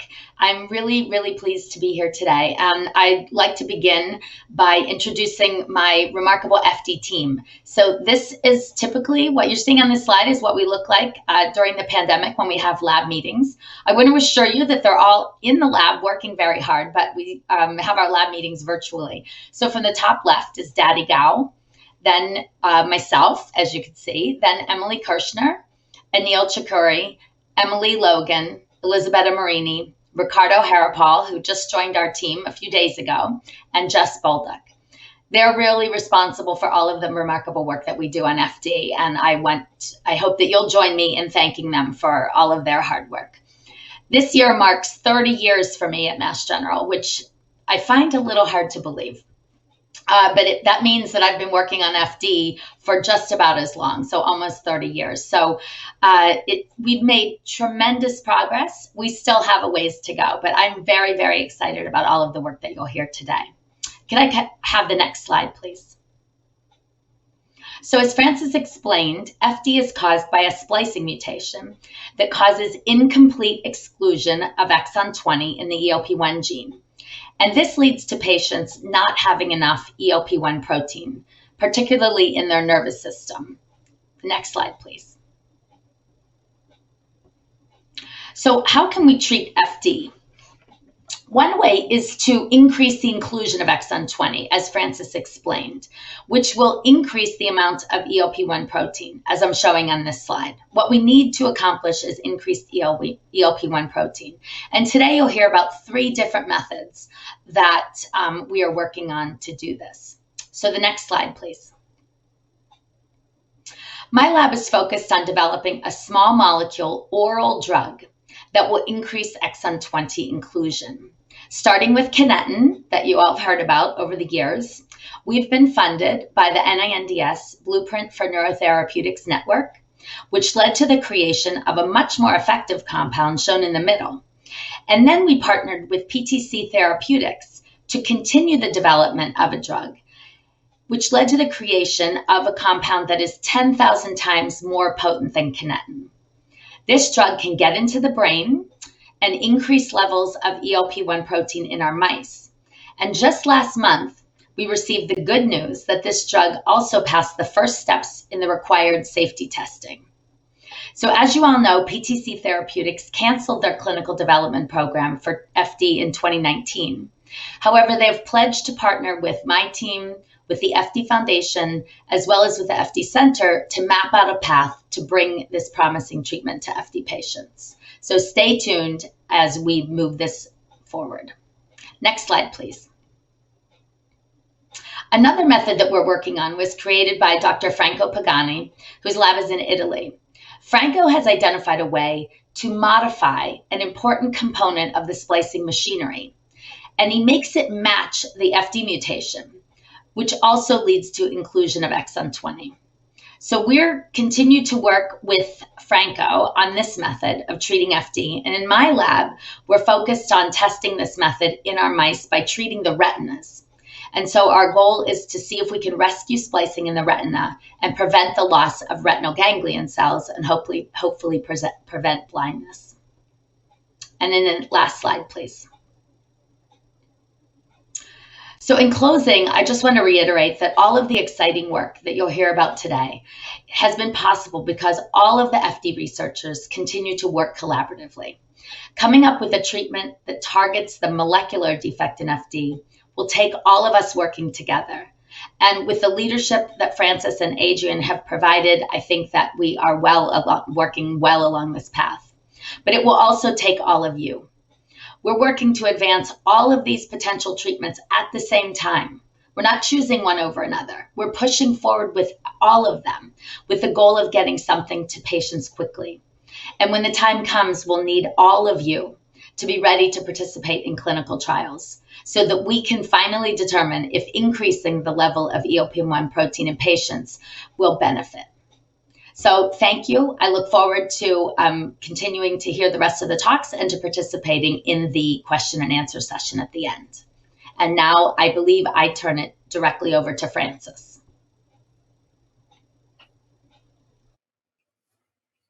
Okay, thank you, Sue. That was a terrific talk, and I just love your work. It's so promising.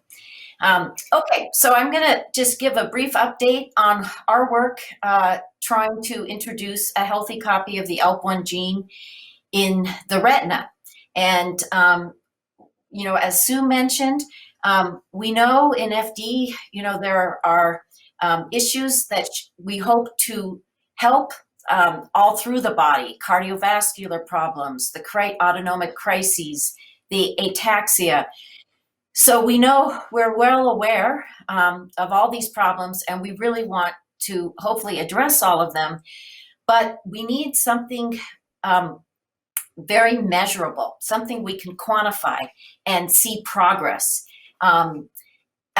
quickly. And so, or clearly. And one way to do that is to start with the eye. And, you know, I know for my cousin, when he, you know, he, like all of you with FD, he was so brave and struggled so long and, you know, with all the autonomic problems. But when he started losing his vision, it really sapped his spirit. And that was a real struggle. And so that, to me, convinced me to really start to focus on the retina. So what you're seeing here is an actual picture of a retina in a mouse taken by a fabulous graduate student in my lab, Anastasia Schultz. And in the arrows are pointing to those purple round balls. And those purple round balls are called retinal ganglion cells. And those are the actual neurons that die in FD. And these are the cells all of us who are working on the retina are trying to save. Because if we can save those cells, those purple cells, surrounded by the green support cells called glia, if we can keep those purple cells alive, then nobody will lose their vision in FD. Okay, can I have the next slide, please? Okay, so now you're seeing a picture of an eye, and in the back of the eye, in blue, turquoise, now you're seeing the retinal ganglion cells. So in turquoise are sort of 5 retinal ganglion cells I've put there. And what's important to notice is those retinal ganglion cells, they extend long processes that are called axons, okay? And those axons form the optic nerve.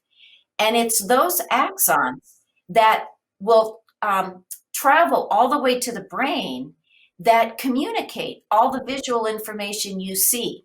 So the visual information comes into the light comes into your eye, and because of the way the cells in the retina work, they start to make meaning out of all those photons of light, and then they send that information to the brain through those axons, okay?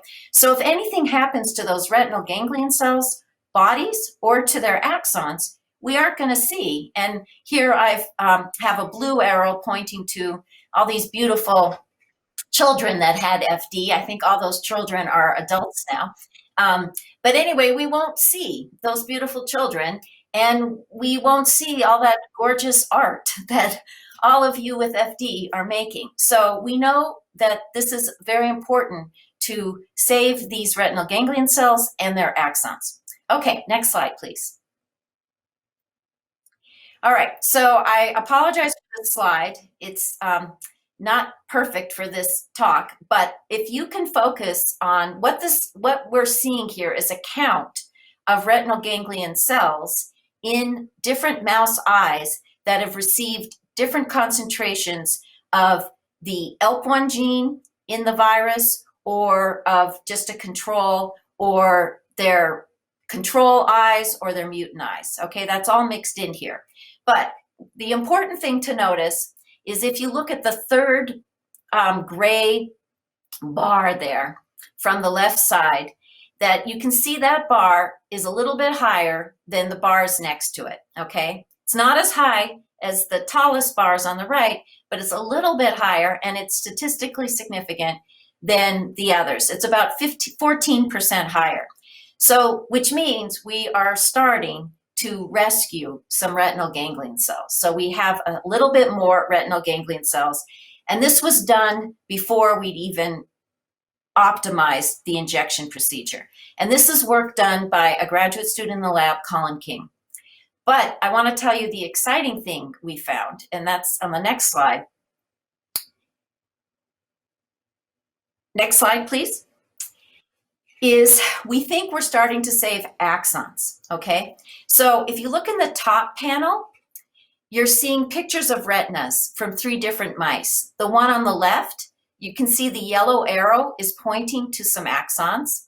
That's in a control wild type mouse. The picture in the middle is from a mutant retina that is not making the ELP1 protein, and you can see you don't see any axons there. And then the one on the right with the yellow arrow pointing to it, you can start to see some axons again. And that's a mutant that was treated with one of the concentrations of the ELP1 gene.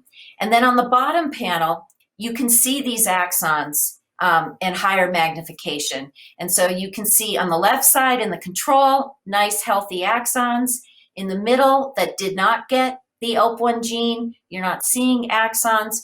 But in the panel on the right, which is from a mutant that did get the ELP1 gene, we're starting to get some axons. And so we don't know what this means. It could mean a few different things, but we're pursuing this, and we're hoping that this is an indication that this approach might be helpful for preserving those retinal ganglion cells and preventing them from dying. And then lastly, if I could have the last slide. I just want to thank everyone. I want to thank the National Eye Institute at the NIH for funding this work. Thank the wonderful people in my lab, especially Marta Chavera and Colin King and Anastasia Schultz, who've been doing this work, and our fabulous collaborator who helped us with the design of the vectors to be used here and how to analyze the retina, Claudio Punzo at University of Mass Medical School. So that's it. And I think I get to introduce my esteemed colleague, Dr. Adrian Craner.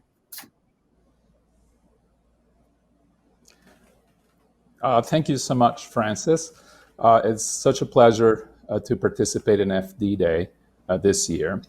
So I'm Adrian Craner. I work at Cold Spring Harbor Laboratory in Long Island, and where I've been for 35 years this year. And my lab specializes in the process that Francis introduced, RNA splicing, and we also use antisense technology to try to develop therapeutics for rare diseases. So I want to introduce today our efforts to develop an antisense oligonucleotide for FD. Next slide, please. So what are antisense oligonucleotides, or ASOs? They are short, synthetic, single-stranded nucleic acids, meaning DNA-like and RNA-like, and they bind to an mRNA target by base pairing, the same forces that hold the two strands of DNA together. At the bottom on the right, you see an antisense oligonucleotide. You can see that it's short. It has a few nucleotides as building blocks. And a little above that is a messenger RNA, which has the same type of information, but it's a longer molecule. And then between the two is a duplex. In other words, these two strands, the mRNA and the ASO, can find each other because of the sequence and form this duplex or helix. So the sequence of an ASO determines to which mRNA it binds and exactly where along that mRNA it will bind. Now, if we design an ASO in such a way that it binds to an mRNA before it undergoes RNA splicing, then the ASO can affect how splicing occurs. In the instance that we're all interested in, the goal is to restore efficient splicing of exon 20 in ELP1 with the FD mutation.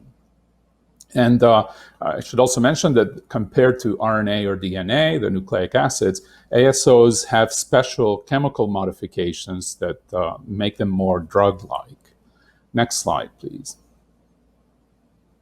So this outlines the entire development process for an ASO drug called nusinersen or Spinraza that we developed several years ago in collaboration with Ionis Pharmaceuticals and later with Biogen. And so you can see the different stages there in preclinical development and then clinical development. And my lab at Cold Spring Harbor was involved in the preclinical stages, which is shown there in orange. So you can see the timeline, which is fairly extended. And so actually in our work on the FD ASO, we have pretty much finished that preclinical stage. Indeed, a couple of years ago or more, we were already done. And the challenge that we have faced is how to take it to the next stage, clinical development. And the challenge, as you know, is that FD is a very rare disease. Compared to SMA, the drug for which nusinersen was developed, SMA is 100 to 1,000 times more prevalent than FD. And so it's in this case, FD, it's harder to motivate biotech and pharma to invest in clinical development. But we think that we are now in a great position to do so, and also that the timeline for clinical development will be much faster than in this earlier case, which was the first application of an ASO of this type. But you should know that nusinersen was approved at the end of 2016 by the FDA. It's already been in more than 11,000 patients with SMA. So the next stages are large-scale manufacture and then testing for safety and tolerability in animals, for example, in monkeys. And then later, interacting with the Food and Drug Administration to get authorization to begin to test such a drug in a small number of patients to begin to test its real efficacy in the clinic. May I have the next slide, please? So these are the ASOs of this type that modify splicing that are currently in clinical use. And so they include nusinersen for spinal muscular atrophy, which is a motor neuron disease, and then 3 other drugs, eteplirsen, golodirsen, and viltolarsen, which were developed for Duchenne muscular dystrophy. Next slide, please. So this shows the sequence, the nucleotide sequence of nusinersen or Spinraza, and below that, that of the ASO that we have developed for familial dysautonomia. So importantly, these 2 molecules have the exact same chemical building groups, so the chemistry is the same. The difference, of course, is the actual sequence, and also slightly longer in the case of the FD ASO. And the sequences, if you recall, dictate to which mRNA each of these molecules binds. So the FD-ASO is designed to bind to the mRNA from the ELP1 gene. Spinraza or nusinersen binds to the mRNA from a gene called SMN2. Next slide, please. So fortunately, there's a new foundation called NLOREM, which is a branch, in a sense, of Ionis Pharmaceuticals. Their mission is to bring ASO technology and ASO drugs to patients with ultra-rare diseases. And what's on their radar are diseases where there's somewhere between 1 and 10 patients with that disease, so it's not a commercially viable opportunity. So FD is certainly more than that, so we face that challenge, but I'm happy to say that we have formally applied to NLOREM to work with us on this, and the application was submitted by Dr. Kaufman, and it has been accepted. So if I can have the next slide, please. So they have formally agreed to work with us to help with the clinical development of the FD-ASO. This application was approved on March 23 of this year, and Dr. Kaufman and I already had the kickoff call with the NLOREM representatives just a few days ago, May 26th. And so these are the next steps. New designs based on that lead molecule whose sequence I showed you will be prepared to compare to that ASO and select the best clinical candidate. And so this comparison will be based on activity assays that are done in cells and one of the mouse models that Dr. Slagenhaupt developed. In addition, these candidates will be compared in terms of the tolerability when they are injected into mice and rats. And then a full tox study will be carried out by NLOREM and Ionis Pharmaceuticals. And so this is the main way in which they are supporting the next steps. And if all goes according to plan, it should be possible to dose the first patient with the clinical candidate in the second half of next year, and this will be done by Dr. Kaufman's team at NYU Langone. So we're very excited that we've reached this point finally, and that we are working with NLOREM's help. And so that's all I wanted to tell you today, but I look forward to the Q&A and the panel, which I believe follows this. Thank you so much for your attention. Well, thank you all. I think we're really blessed to have such high caliber researchers and such promising directions. I'd like to thank each of our presenters, Francis, Sue, and Adrian.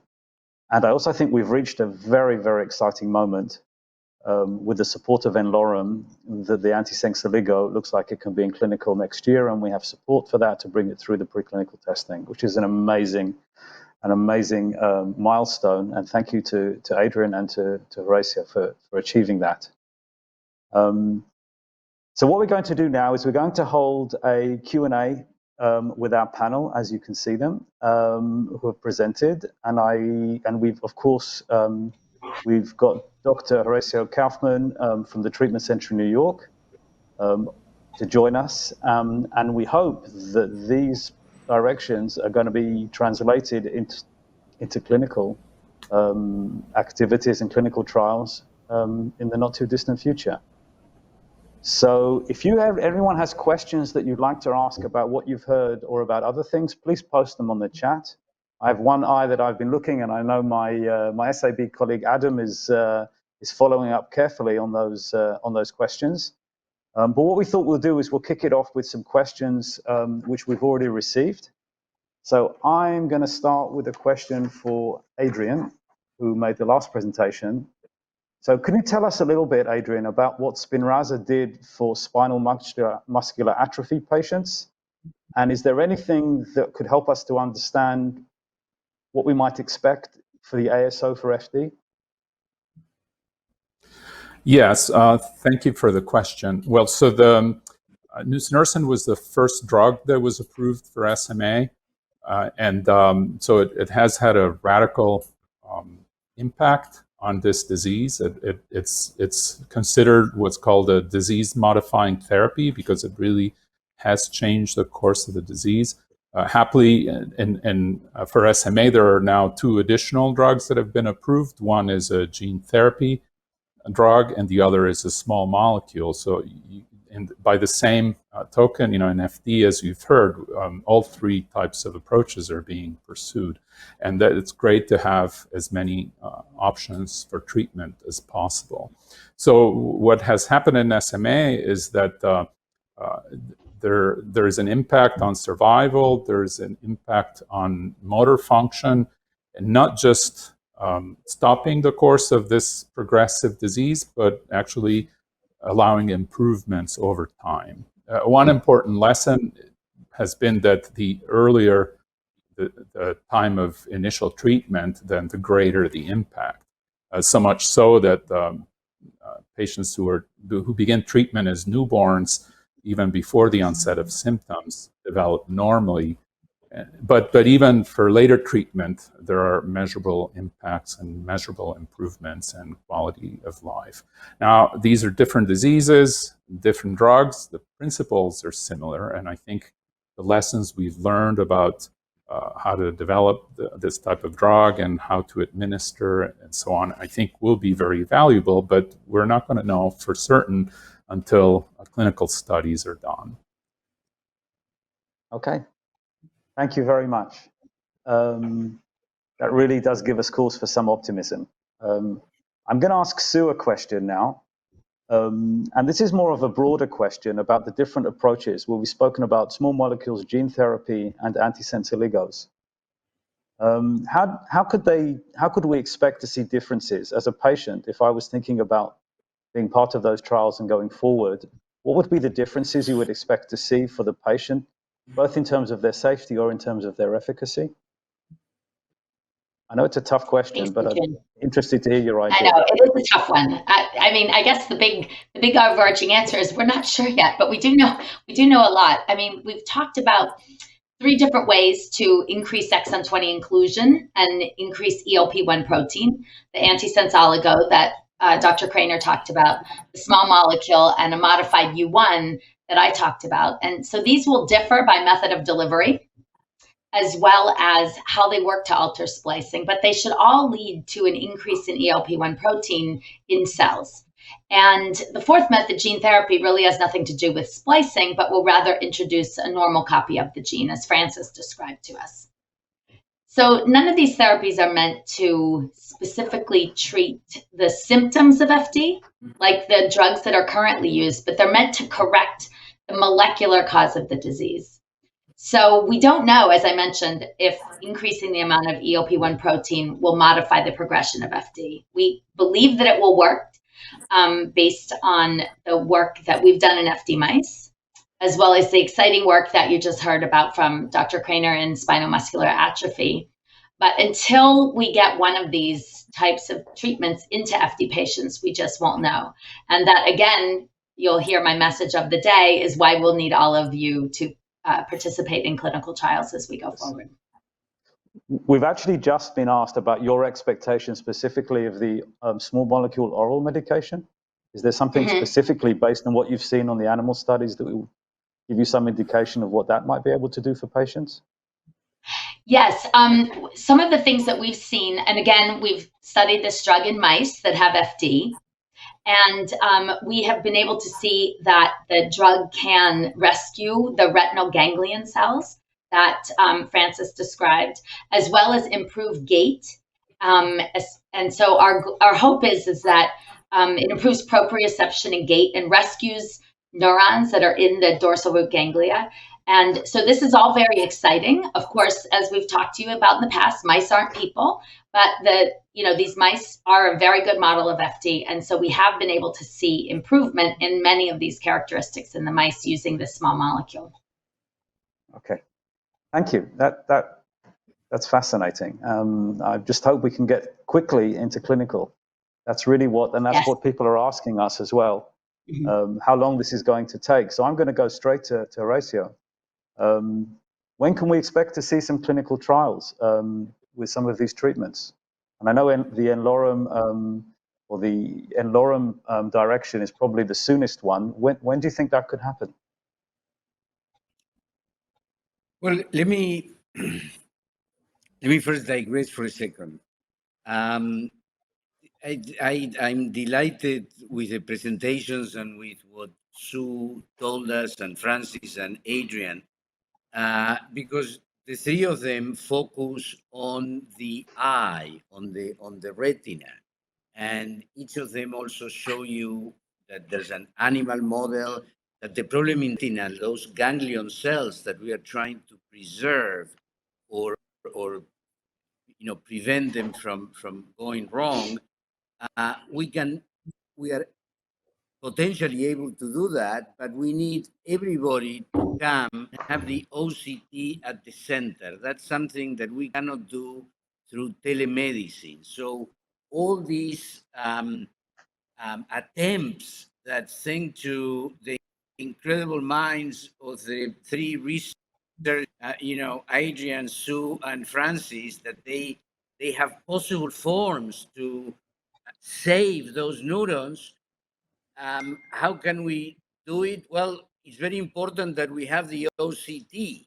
It's based on what we saw in the OCT when you come to the clinic. That picture that we take is that these guys are able to think in a way to save those neurons. So you have to come to have the OCT. That's number one.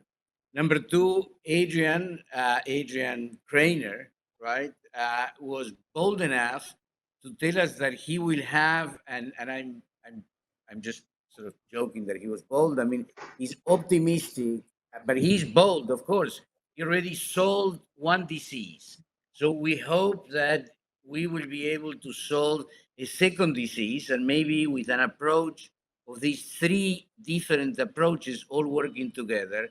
And perhaps to try to answer your question, for next year, we will have the first patient. Trust me, we would all love to say we started. Neither of us can sleep thinking in when are we going to have this, and we all want to announce it. So I'm throwing the glove to these three researchers and the drug developer, other Adrian, right? Let's get it done. We are ready to start. If you do all the toxicology and give us the tools, we'll give you the tools.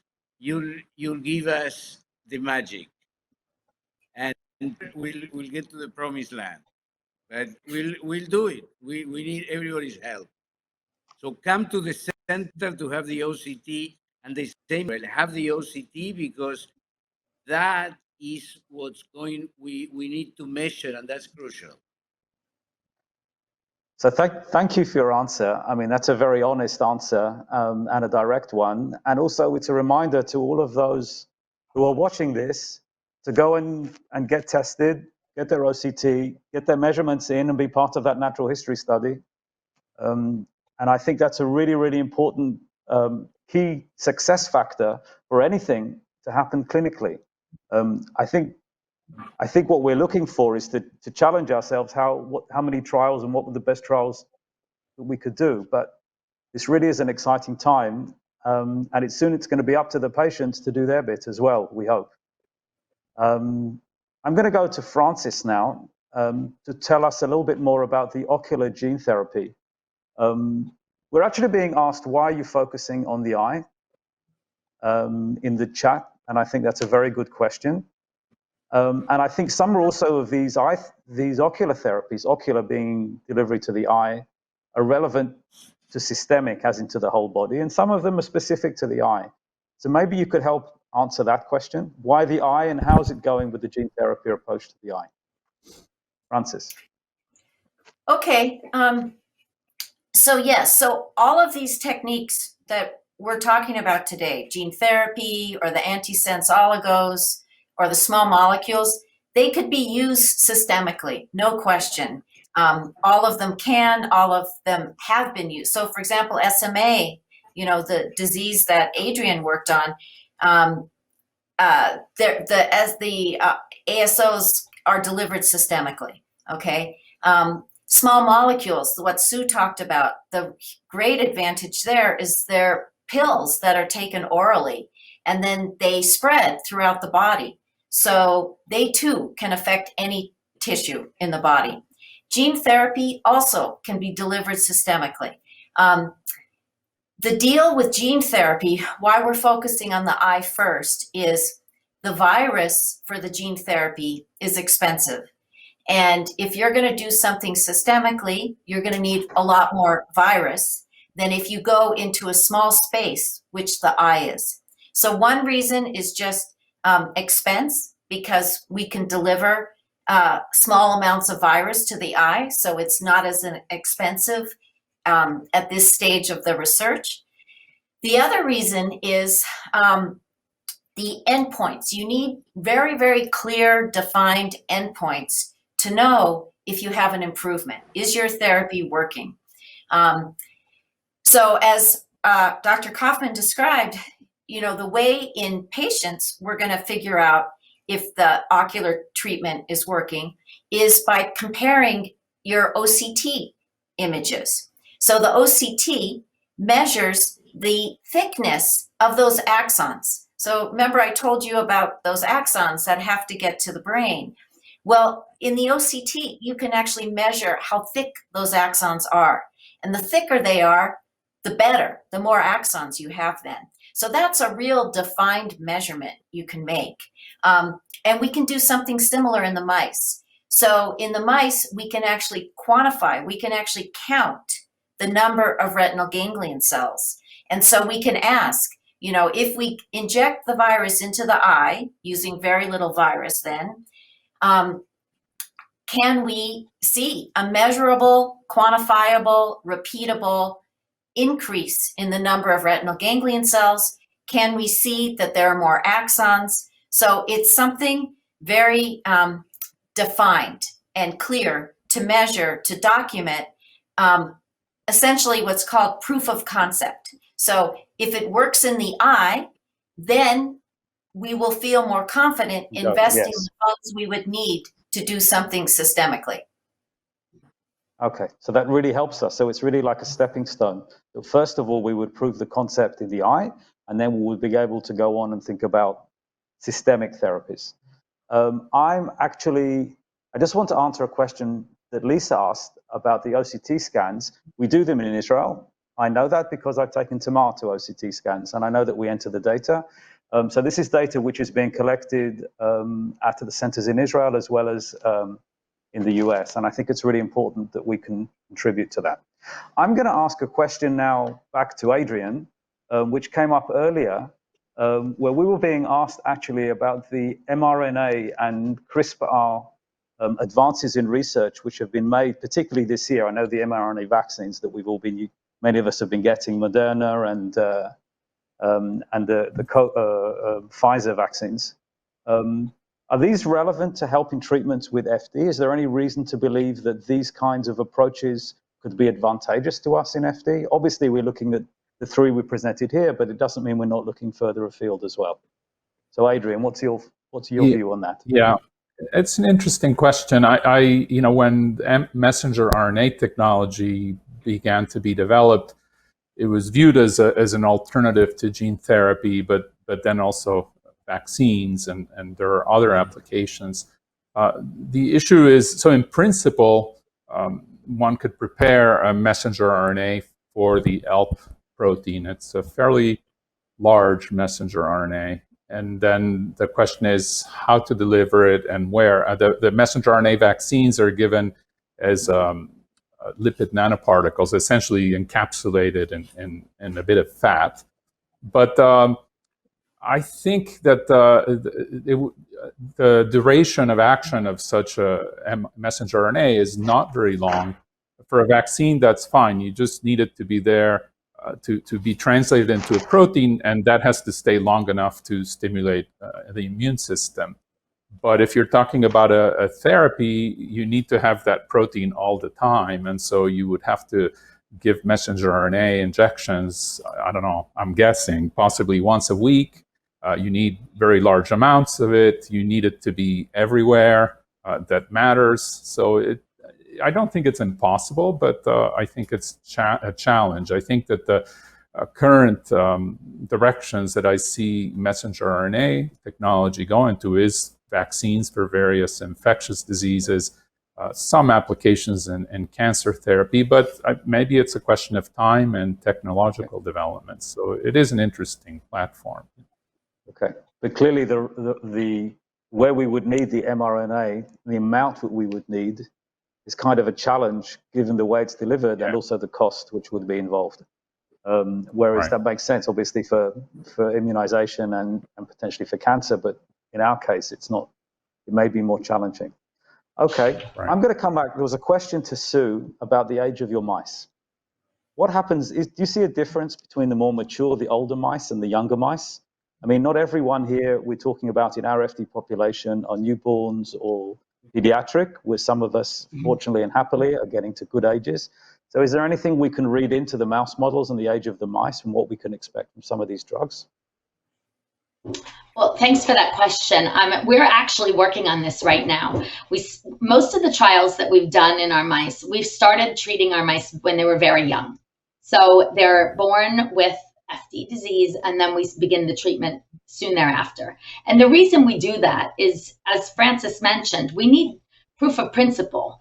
We need to prove that in the best case scenario, and that would be if we could treat a baby right after they were born, that this is going to work. But we understand certainly that the real question is, what happens if we treat an FD patient when they're 10 or 15 or 20? And so we're beginning these studies right now. We started enrolling mice in a trial in the lab, and we are going to treat them with a drug and we'll start the treatment much later. So we'll be able to get some first insights, because in all of the things that we've tried so far, we've treated mice when they were very young. So hopefully soon we'll have some insight on exactly what can be rescued when we treat later. Okay, so that's certainly encouraging, and it's certainly reason for us to believe that it's relevant treatment also for mature mice. So I have a question for Horacio now. We don't have that many patients. I mean, let's face it, how many? Well, there are several hundred around the world with a few centers.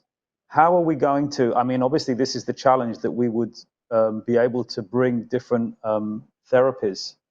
But how can we make the most, do you think, of the patients that we do have to maximize our opportunity to evaluate these therapies and to bring one of them hopefully forward? Look, our goal is to be able to treat everybody, right? So I would like to establish that first. Our goal is to treat everybody, early and not so early and late.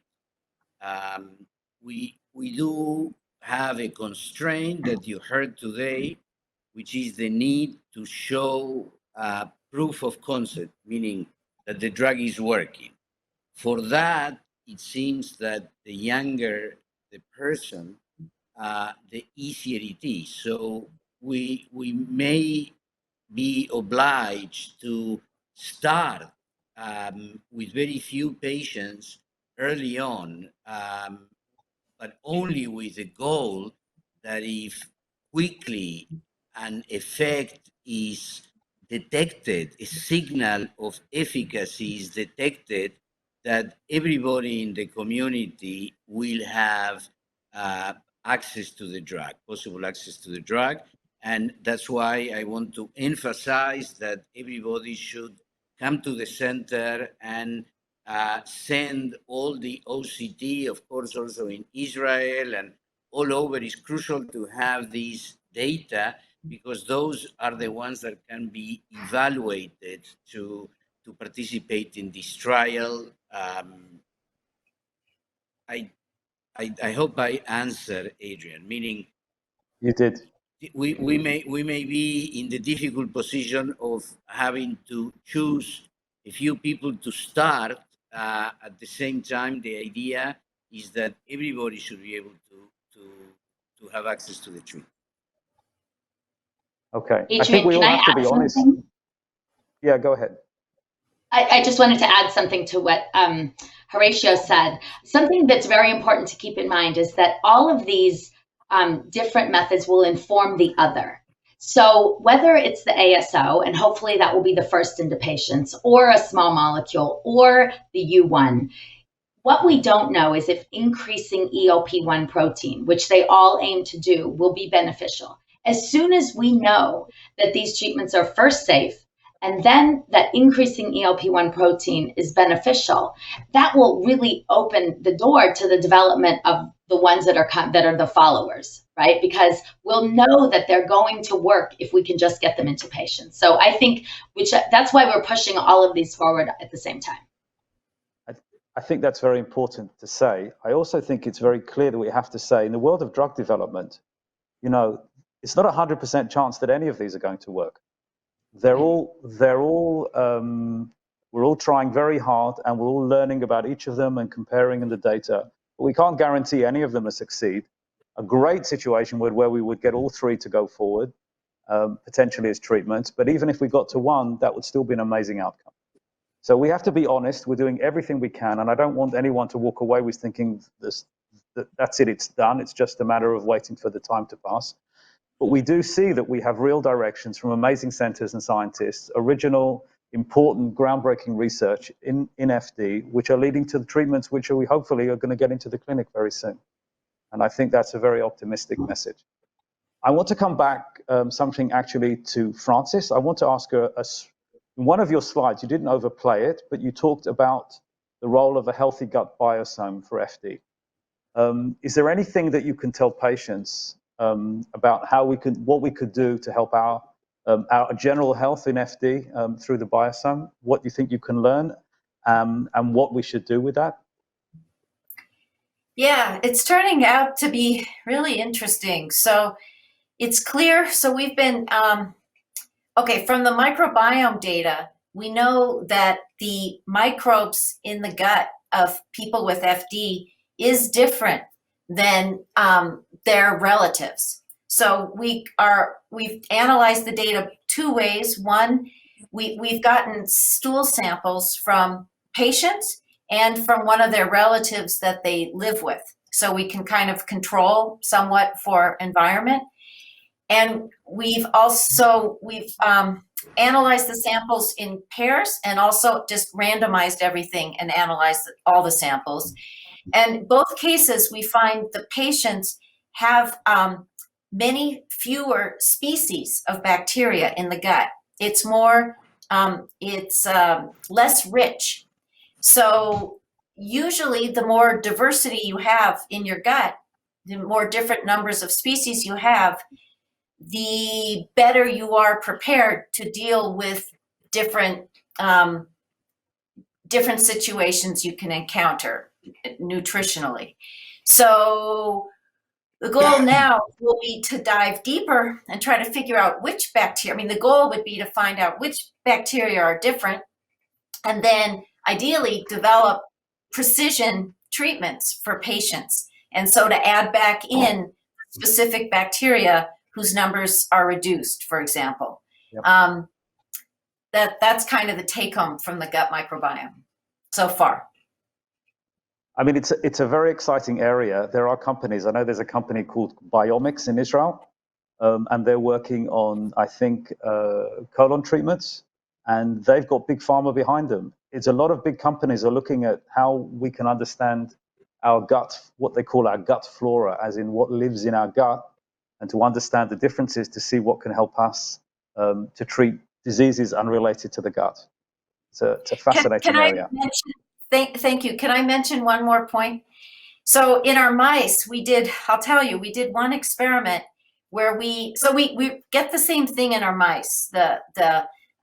Our FD, one of our mouse models for FD, the microbiome is very different in the mice that have the FD mutation versus the control mice. And we find big differences if we house the mice together, the mutant and control mice together, versus raise the mutants in separate cages from the controls. And the reason is, this is going to sound yucky, I hope it's not going to ruin your meal, but the mice eat each other's pellets, poop, okay? So they're actually mixing their microbes. And so in the mice that live, the mutant mice that live in the cages with the healthy mice, we find those mice are actually healthier. So the mutant mice actually become healthier all around in many different areas that we measure if they can eat the microbes of their healthy relatives. I knew we were going to get to fecal transplants at some point in this conversation. Yeah. So it makes you Let's think not poo-poo about it, right? Yeah, I know. You Sorry. guys don't try these at home. Don't try this at home. But it raises the specter. I mean, where it's, I'm not saying we're there, but it raises the specter of some kind of fecal, microbiome transplant at some point. But we're not there yet. It's a very interesting area. We have a very specific question that's came in actually, Horacio, with regard to participation in clinical trials. Can a patient participate in more than one trial? Is that possible? Yes, depending what trial. Let's say there are some trials that during the time of the trial, only one experimental drug can be used. But the trials that are just observational, that do not require a drug, those can be more than one. And in terms of drugs, usually is one. As of course, there could be the possibility, like you heard today, that a trial may include more than one drug. Remember that if we would have, let's say, two approaches available to increase the protein, we may potentially use two drugs, but it would be within one trial. Did I answer that, Adrian?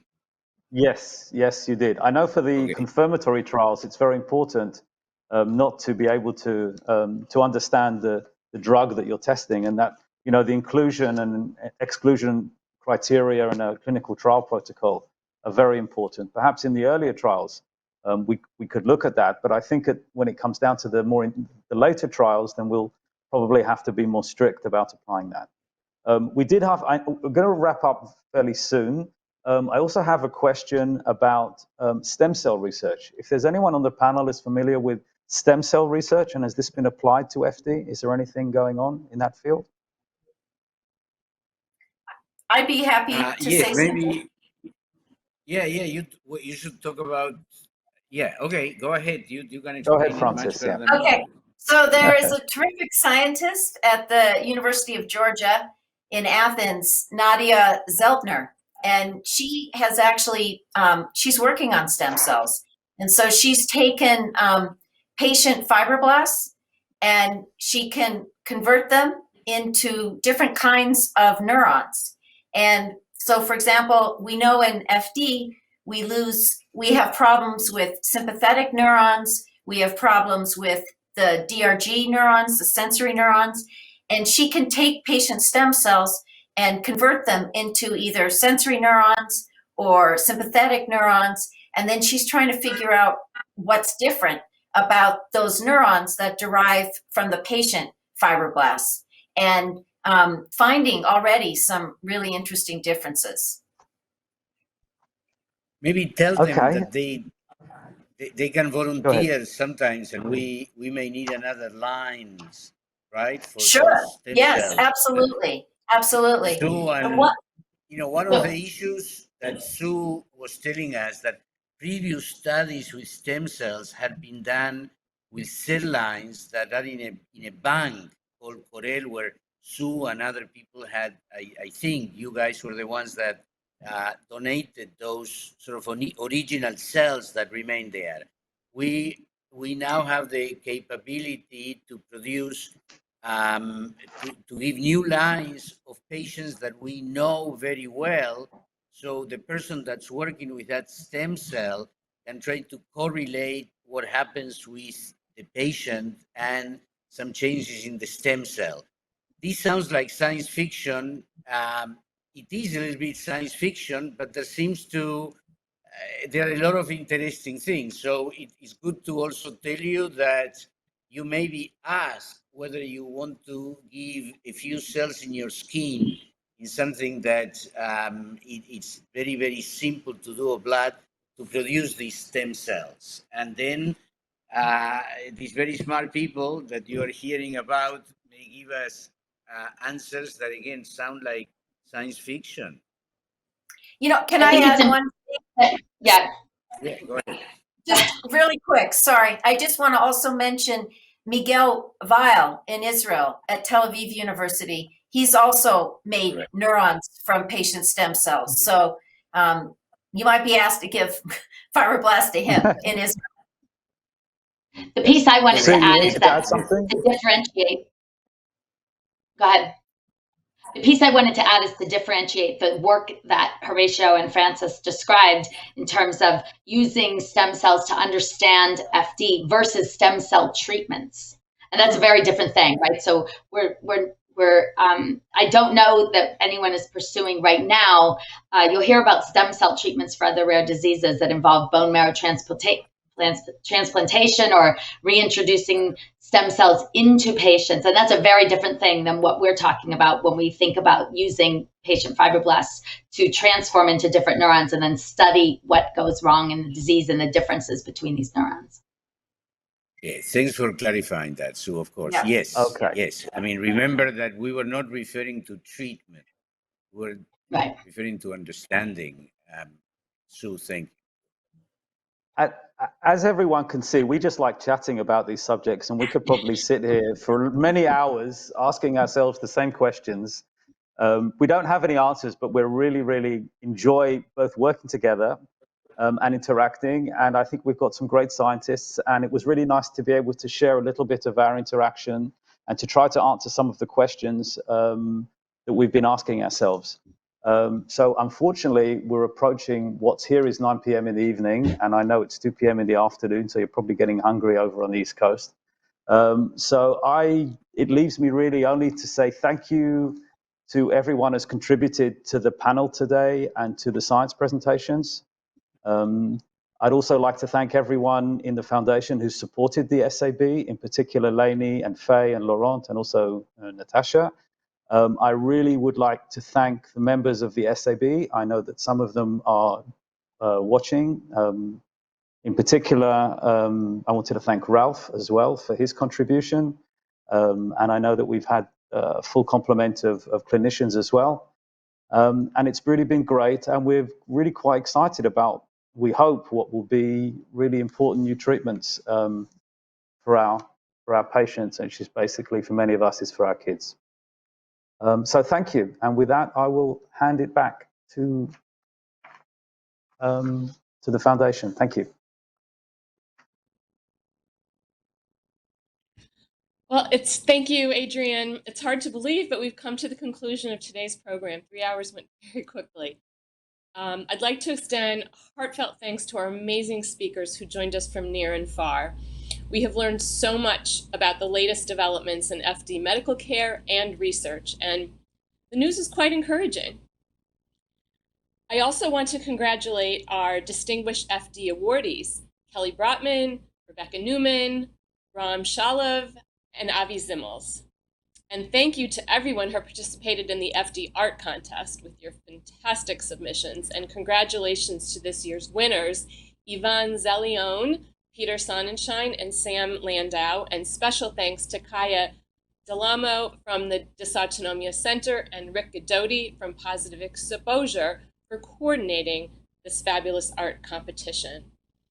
I especially want to acknowledge the foundation team who worked hard to produce today's program, my colleagues Natasha Weinstein, Aaron Breen, and intern Gabby Sadanoff, as well as Leanne Lugg, who served as liaison from the Dysautonomia Center team.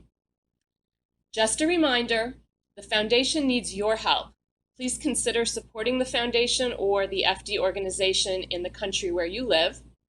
Your donations help fund medical care and research that ensures better and longer lives. Check out the donation link in the chat box or visit the foundation website anytime. You can also help us by fundraising for the foundation, participate in our fall crowdfunding campaign, join or create a Team FD walk, run, or other endurance event, or contact us at the foundation to find out about other ways to get involved. One additional reminder, the karaoke after party will begin on Zoom at 2:15 in less than 15 minutes. If you're already registered, you should have received a link in your email. There's still time to register, though, using the link in the chat box. We look forward to seeing you there. And while FD Day is over, our conversation does not have to be. Let's continue to keep in touch. You will receive a post-event survey. Please fill it out and return it to us. Your feedback is important and will help us make next year's FD Day even better.